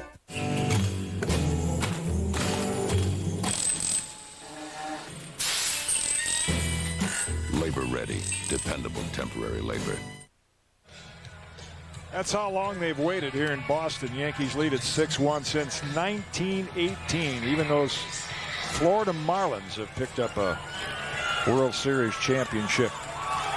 And the Red Sox continue to wait. They're right now 3 outs away from being swept by the Yankees. They would fall 9 games behind New York in the American League East race. They would actually fall into 3rd place. Toronto, a 6-2 winner today, already in 2nd. How long ago was that? Babe Ruth won 2 games as a pitcher in that World Series for the Red Sox. Doc Gooden with a chance to pick up a save, working his 4th inning here. And the first pitch swung on, and Garciaparra shoots it up the gap in right center. He's got a single and a double, and he's going to have a triple.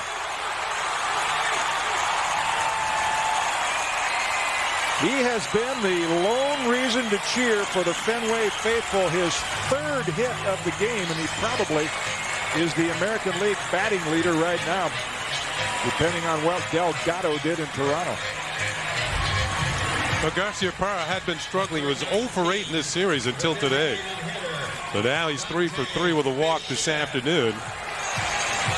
Runs it out into the triangle and deep. That's the deepest part of the ballpark, 420.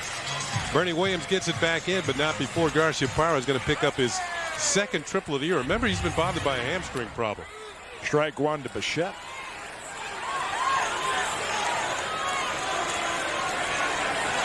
Dante 0 for 3 and grounded into a double play. That was a big at bat for Doc Gooden. Red Sox, it was just a 3-1 game with 2 on, 1 out.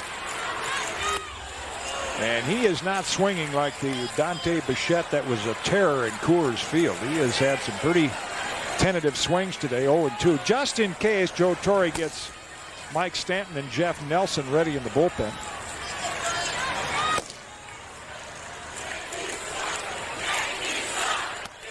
Wow. Bichette down on strikes just like that. That was a good morning, good afternoon, and good late afternoon.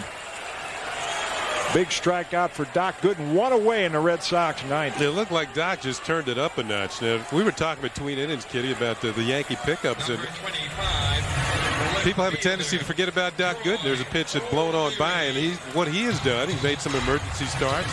Very effective out of the bullpen. Picked up a win at the injury to David Cohn the other night in Kansas City. O'Leary taps this out. Doc Gooden will take it himself and allow Garcia Parra to score the Red Sox second run. Yankees will take that trade. They are 1 out away from a sweep as they lead at 6-2, and Randy Kiesler is down there pacing. He is 1 out away from his first major league win in his debut here at Fenway Park. What a good time he's going to have on the short flight from Boston to New York with his teammates, as Brian Daubach, the fourth left-hand pinch hitter that Jimmy Williams has sent in, steps in. Ball one. He is hitting for Manny Alexander.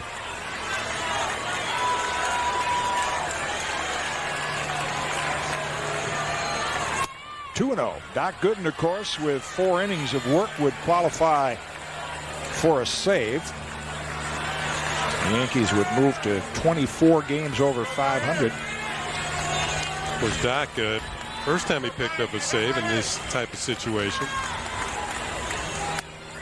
2-1. His last relief outing was the longest of his career. That was Monday night in relief of David Cohn. He picked up a win in that one on the start of this road trip, and the Yankees have been something special on the road in the last few weeks. Fouled out of play, 1 strike away from a win and a sweep. If Doc Gooden could pick up a win and a save on the road trip, the last time he had a save in these situations, he went over to Mariano Rivera, says that's how you get a save. For none of this 3-out stuff. Scott Brosius 2-run homer, the big blow in the second, gave the Yankees a lead. Caught his foot on the rubber, and repeatedly through this series, the talk has been the number of Yankee fans in attendance, and they are on their feet right now. Way inside, and the count is full.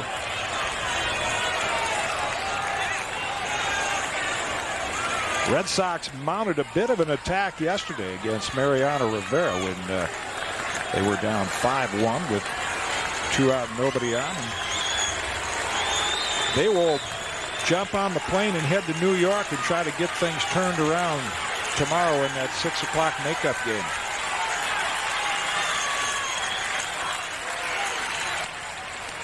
Wow, that crossed Posada up. I don't think Jorge even saw that one, and Daubach draws a 2-out walk. That's how tough it must be to see. I mean, that pitch appeared to be about letter high. Yeah, he must have been looking fastball. Not thinking breaking ball. I wouldn't be either. 6-1, 6-2 lead, 2 out in the 9th inning. I'm surprised he got a breaking ball. That's usually country hardball. Here it is. They got to hit 4 home runs to tie it. You don't try to give them any free passes. And here's Scott Hatteberg. 0 for 2 and a walk. Low for, check that, knees for a strike.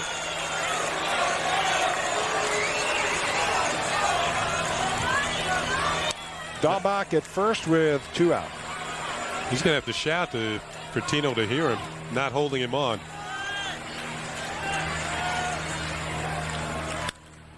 And again, the Yankees 1 strike away. Brosius, the 2-run homer.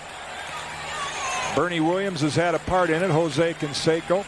Jeter, as usual. Chuck Knobloch got his first hit since getting back on the active list. Stole a base, scored a run. So good balance as usual. Tino Martinez, a pair of RBIs. And good pitching. Kiesler for 5 and Doc Gooden. 1 pitch, 1 out away from a save. Lowell, 1-2.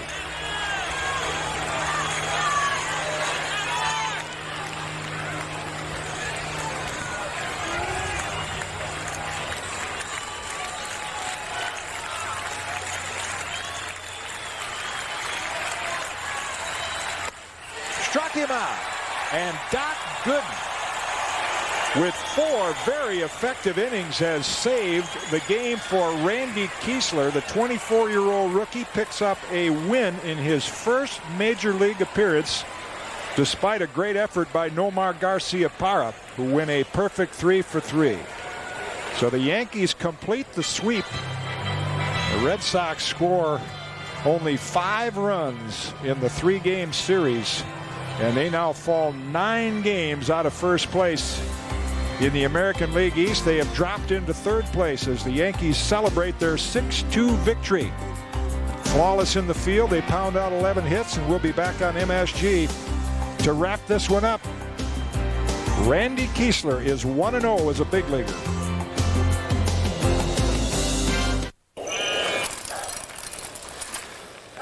My dad wouldn't have called this retirement. I mean, who would have... When do I get to retire from managing my money? Now that I have Co-trustees. 7 grandkids. Kind of funny how investing was easier when I didn't have any money. Titanium bikes are overrated. Just always thought earning money was the hard part. Keeping it's the real job. I wonder, should we take the income? Should we reinvest? Thank you, Payne Weber.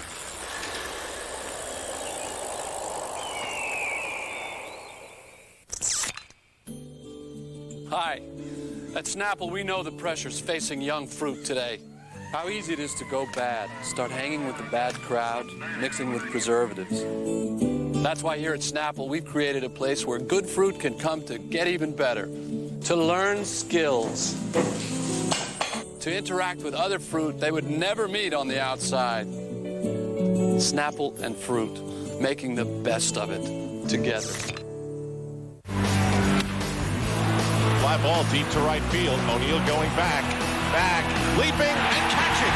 The long drive off of Albert Bell's bat. Pedigree Ski Shop. Why Pedigree? Informed sales staff. Hottest, newest equipment. And will help you make the right purchase. Pedigree has what you want. Right now, save up to 50% at Pedigree Ski Shop's preseason sale. Why Pedigree? A huge selection of every major brand of skis, snowboards, boots, clothing, and accessories. Why Pedigree? After Pedigree, it's only you, the air, and the slope. Pedigree Ski Shop, catch a ski fever, catch it. You're gonna set your taste buds on fire at the New York Firehouse Grill, a family restaurant serving up all your favorites from steak and ribs to seafood and pasta. The New York Firehouse Grill is a destination the whole family can enjoy, with lunch and dinner specials daily. Every Saturday, enjoy our scrumptious prime rib special, or stop by for a beer and take in a game. Spark up your appetite at the New York Firehouse Grill, just off of Route 9 in Peekskill.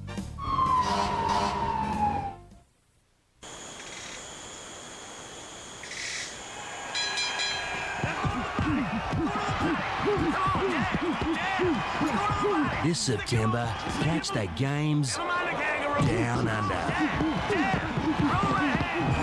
The complete Olympics from Australia. Exclusive coverage on NBC, CNBC and MSNBC. This September, tune into CNBC, home of Olympic boxing.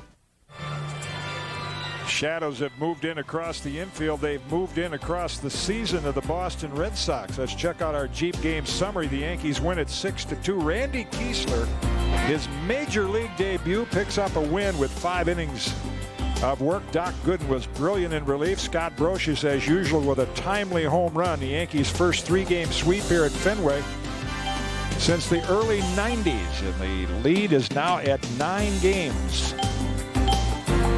Despite the Red Sox losing, let's take a look at some good defense during today's game. Hoover clean sweep, and it's Carl Everett in center field, robbing Scott Brocious of extra bases with the bases loaded. Carl Everett keeping the score a little bit more manageable for the Red Sox. That's our Hoover clean sweep of the game.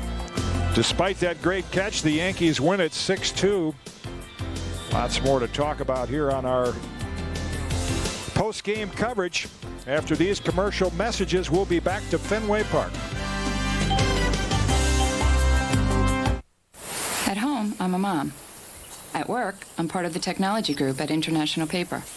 One of our customers is a bike company who came to us because their bikes were getting banged up in shipping. So we invented a new type of box that helps keep their bikes protected. The bike I ordered for Kristen arrived without a scratch, perfect and clean. Thanks, Mom. Cuddles! International Paper. How can we help with your shipping needs? And now's the time to make your move to the Lincoln Luxury Summer Event and Lincoln LS, the Motor Trend Car of the Year. Now with the Opportunity of the Year. Or the 300 horsepower Lincoln Navigator. Now with low 0.9% financing. It's the luxury event of the year. So stop by your Lincoln dealer now and make your move to luxury.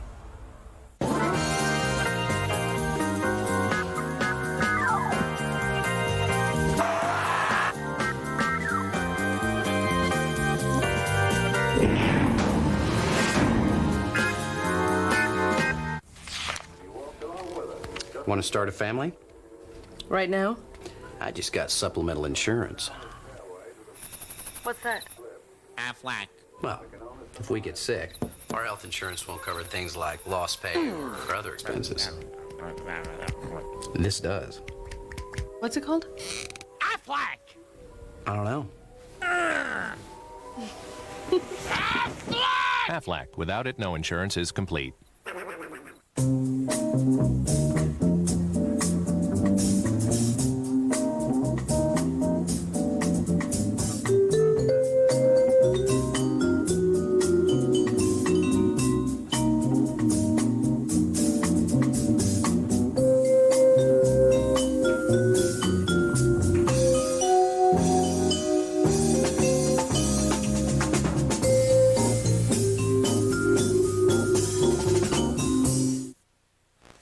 Back at Fenway Park, final score, the Yankees defeat the Red Sox 6-2. Randy Kiesler wins his first major league start, his first major league appearance. Pete Sherrick took the loss. He's 3-10. Great 4 innings of relief pitching by Doc Gooden.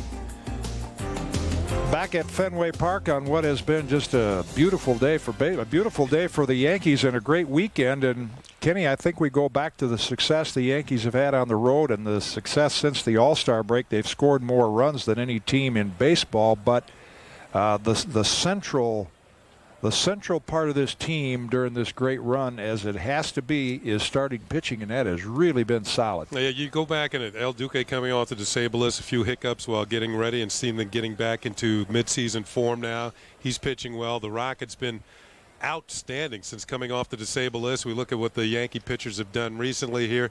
And Kiesler's game this afternoon, he went 5, but everybody else has gone at least 7 1/3, with the exception of David Cone.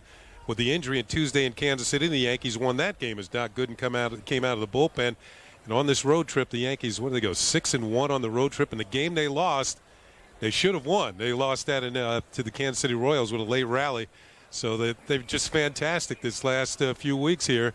And it seems as though they're getting ready for the postseason. This reminds me of the game faces they had during the past 2 postseasons when they kind of just went through the postseason and picked up world championships. You know, Doc Gooden wasn't on that graphic, but Doc can say, hey, I'm not a starter, but he pitched 9 innings on the road. He pitched 5 innings of relief on Monday, 4 innings of relief today. He got a save and a win, and I can understand now why he says, hey, this relief pitching's more fun than starting. You come to the ballpark and you might get in the game every day. Post-game is coming up. We'll be back to Fenway Park with more Yankee coverage right after this.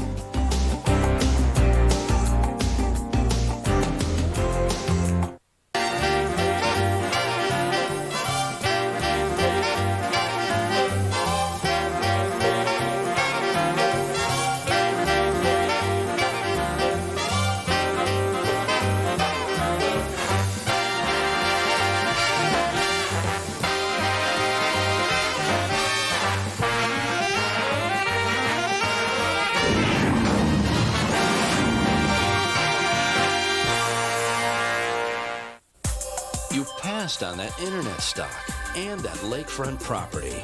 Well, now during the Chrysler 2000 final clearance, make up for it with our biggest cash allowances of the year on new 2000 models. Choose up to a 2000 cash allowance on Chrysler cars, or choose less than 1% short-term financing, just 0.9. Plus, there's great lease rates. Hey, you passed on that chain of coffee houses, so get to the Chrysler 2000 final clearance, only at your Chrysler dealer.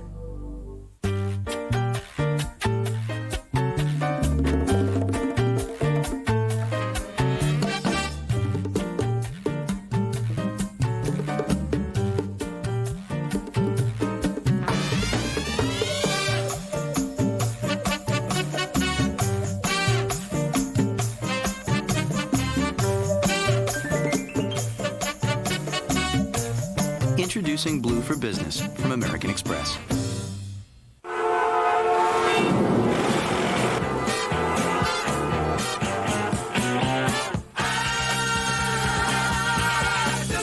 The Sonata, with front and side airbags, V6 power, and a generous list of features, including the ability to leave it all behind. The Sonata from Hyundai, with the freedom of America's best warranty plan. Hurry in and get the Sonata with 0.9% APR financing now.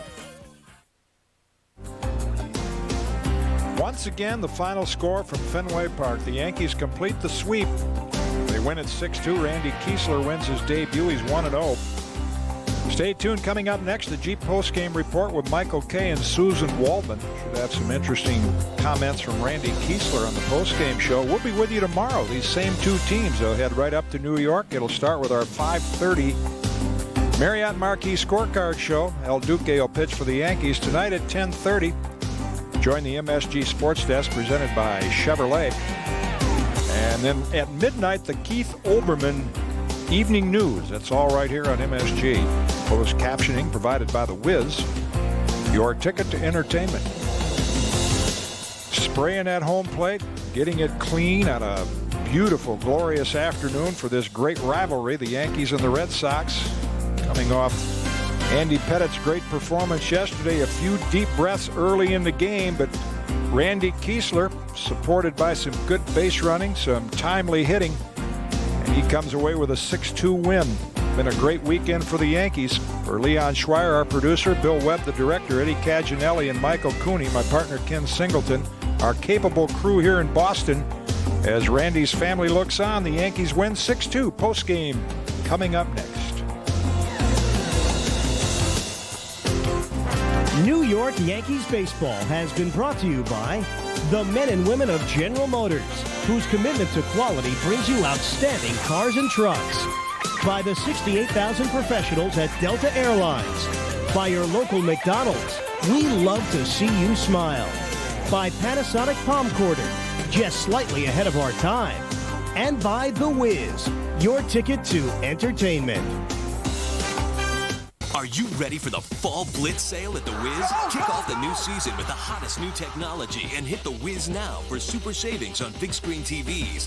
Tackle the action with Sony's 53-inch projection TV on sale for only $1999.99. And listen up, get a kickin' compact computer system with monitor and color printer for just $799.99. Catch the savings, catch the action. It's the Fall Blitz sale at The Wiz. The best of technology and your ticket to entertainment. Some trucks haul dirt. Some trucks haul bricks. Some trucks haul gluteus maximus.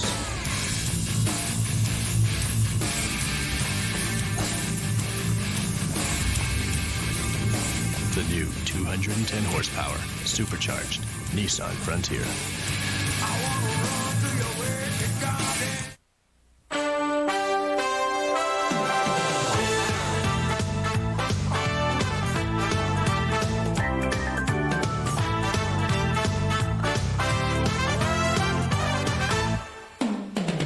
You are watching the Jeep postgame report brought to you by Jeep. And your tri-state Jeep dealer. Jeep, the most award-winning brand of 4x4s on earth. And today, the Yankees beat the Red Sox by a score of 6-2. Randy Kiesler, Major League debut, he gets his first win. And Pete Shurrock took the loss. Dwight Gooden pitched the last 4 innings of the game to pick up his second save of the season. Hi, everybody, and welcome to the postgame show. I'm Michael Kay. What a weekend for the Yankees here at Fenway Park. They sweep the Red Sox at Fenway for the first time since 1991. How long ago was that? Well, Stump Merrill was the manager of the Yankees. They did such damage to the Red Sox that the Red Sox have now fallen out of second place, and they're in third place in the American League East, 9 games behind the Yankees, and the Blue Jays have moved to second place, 8.5 back, and the Red Sox are also behind 3 teams when it comes to the wild card in the American League East, or in the American League as a whole. So it's a total lost weekend for the Boston Red Sox. They looked flat the entire weekend, and once Pedro Martinez gave up that home run to Scott Brosius in the 7th inning yesterday, Well, the whole town seemed dead, let alone the team. And today, it looked like the Red Sox were simply walking through the entire game. In the first inning against Randy Kiesler, though, it seemed interesting. They were about to break it open because Kiesler was nervous. He couldn't throw strikes, and they had him on the ropes. And here he is now against Darren Lewis. He could not get the ball over the plate. So he walks Lewis, Offerman, he walks Offerman, and then inexplicably they try to steal with Carl Everett up. And then Lewis is thrown out at third. That got rid of the butterflies for Kiesler. Although Garcia Parra did hit one off the wall to drive in a run, it made it 1-0 Red Sox, but eventually Dante Bichette flied out to center field, and that was it for the kid, so he had to feel pretty good about things. And the Red Sox, and we'll detail this a little bit later on, just did such a terrible job on the base paths, and it didn't make any sense for them to be trying a double steal there when they had a 24-year-old making his first big league appearance on the ropes, but that's certainly what happened. Now, the Yankees in the second inning got on the board. With 2 outs, Posada was hit by a pitch, and then Scott Brocious, who did such damage against Pedro Martinez on Saturday, well, he does the same thing here to Pete Shurik on Sunday. A 3-1 pitch, he hit it just over the green monster, his 16th home run of the year, and Brocious really hits well here at Fenway Park, so the Yankees had themselves a 2-1 lead. Now, they extended the lead in the third inning. Jeter had a triple in the inning, so he's at third base, and they're playing the infield kind of halfway. Bernie Williams comes up in the lineup for the first time in 6 games, and it was a very close play. What happens here is Bernie hits a ground ball, fisted it really to Offerman. Offerman comes home, and the tag was not made by Hatterberg. Jeter slides in, and the Yankees had a 3-1 lead, and that's a lead that they never relinquished. Now, we spoke about the Red Sox base running mistakes, and they just made some plays that just didn't seem like they had any basis in reality. Now, Scott Hatterberg let out the 5th inning against Kiesler with a walk. And then he steals second base. Sadler's up. Somebody missed a sign. He's gunned out by 5 feet. 5 feet. And you wonder, why did that happen? And Kiesler is pumped up because he was helped out by the Red Sox immeasurably. Again, he's got the butterflies. Who wouldn't? And the Red Sox help him out with base running maneuvers like that, and they did that the entire weekend, and the Yankees come away with a 6-2 victory. Why don't we take a look at the box score and really detail exactly what went on. Knobloch was 1 for 3. Vizcaíno came in, and he got a hit in his only at-bat. Jeter, 2 for 5. He's now been on base 35 straight games. Bernie Williams, 1 for 4 with that ribby. Jose Canseco, 2 for 5 with an RBI. Justice, 0 for 4. Hill was 1 for 4. Bellinger came in later. Martinez, 2 for 5. A big double off the wall later on in the game, and he picked up 2 ribbies. Now, Kiesler threw 72 pitches in picking up his big league debut and win. 5 innings, 4 hits. He walked 3, struck out 2, picked up an earned run, and Dwight Gooden was great. He did not allow an earned run in 4 innings of work. So not a bad weekend for the Yankees in Boston, and when we get back, we're going to see what the Yankees are talking about. Susan Waldman working the Yankee clubhouse on her way out, and we'll hear what Joe Torre had to say.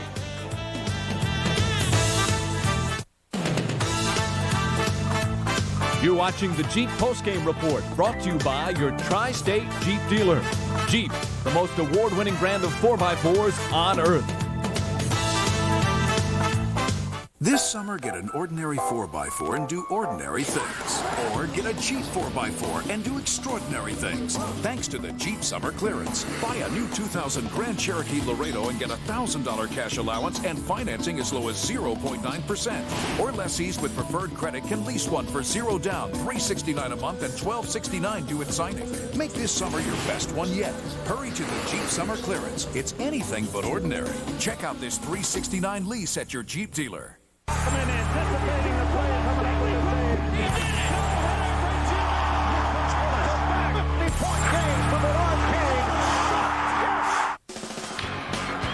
Things look different when you come out to the stadium. Come see for yourself. The New York Yankees, 25-time world champions of baseball. Catch all the action as the Yankees take on the Toronto Blue Jays for an exciting 3-game series, September 12th through the 14th. Call Ticketmaster at 212-307-1212 or get tickets on the web at Yankees.com. Get your tickets now. September 14th through the 24th, 11 non-stop days. The biggest event of fall is back.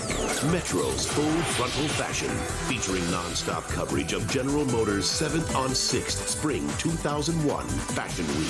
The hottest fashions for spring, plus all the models, designers, and celebrity interviews you can bear. Full Frontal Fashion Spring 2001, September 14th through the 24th, only on Metro.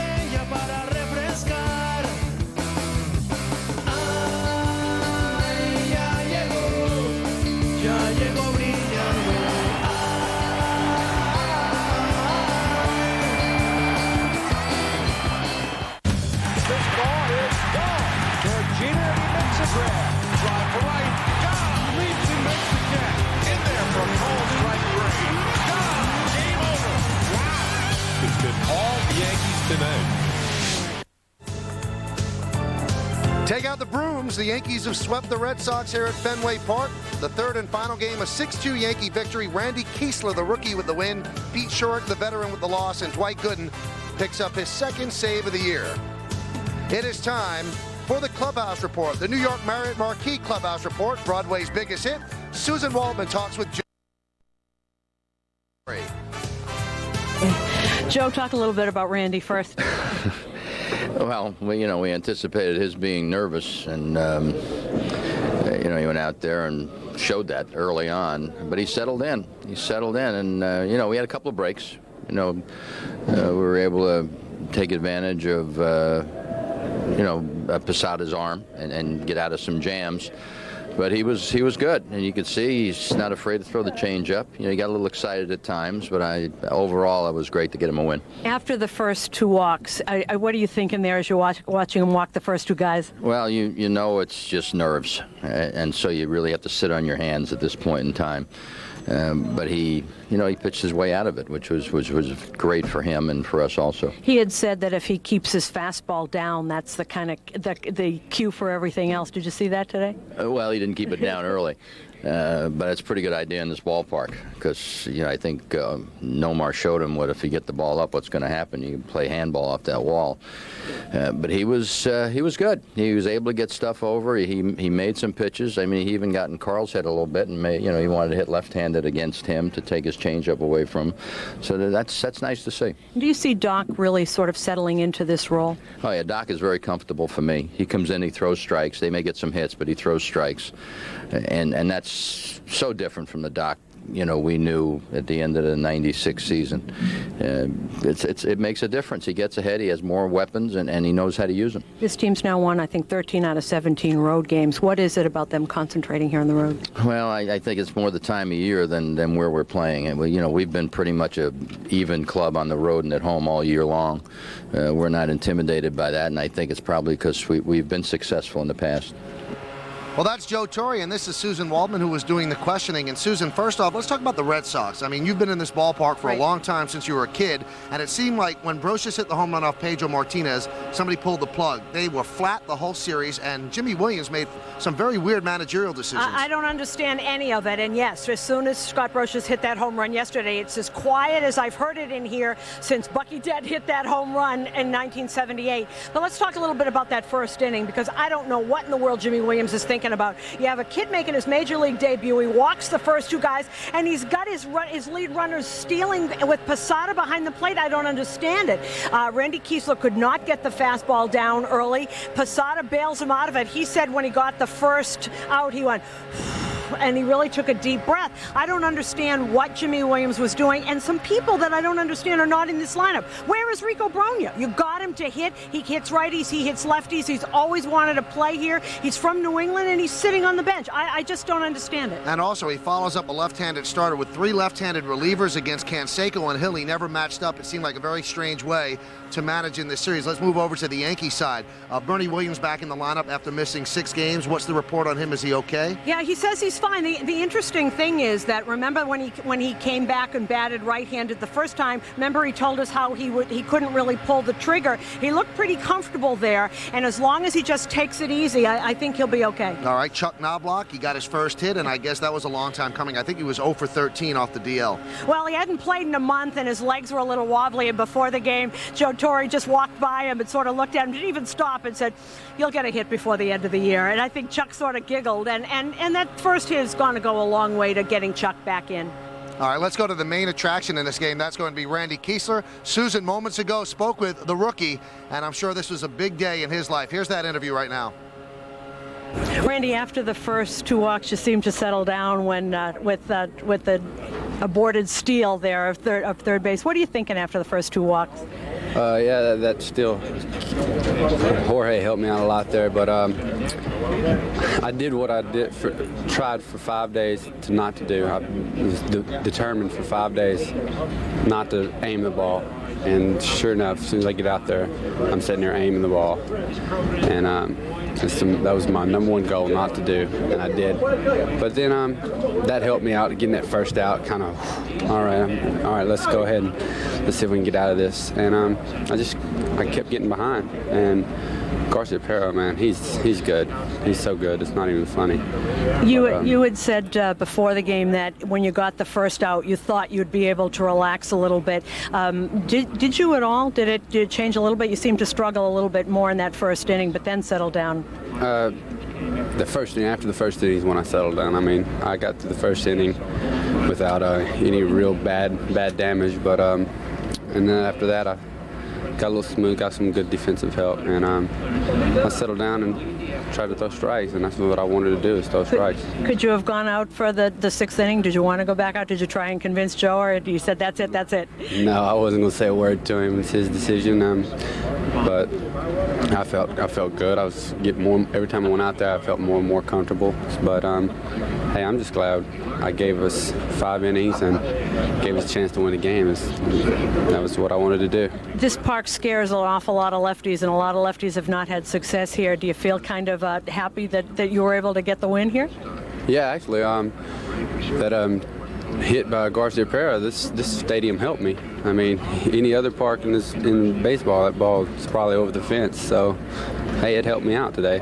It kept me from giving up a home run. So a good feeling all in all for the afternoon? Yeah, it's probably the most exciting day of my life right now. Susan, I'll tell you what. I'm happy for Kiesler. I'm very depressed for myself. He looks like he's 11 years old. I mean, are we getting that old? Yes, we are. He looks like he should be pitching at Williamsport. And he says this is the most excited day of his whole life. And a guy from Boston in back of me said, "Is this how you show excitement?"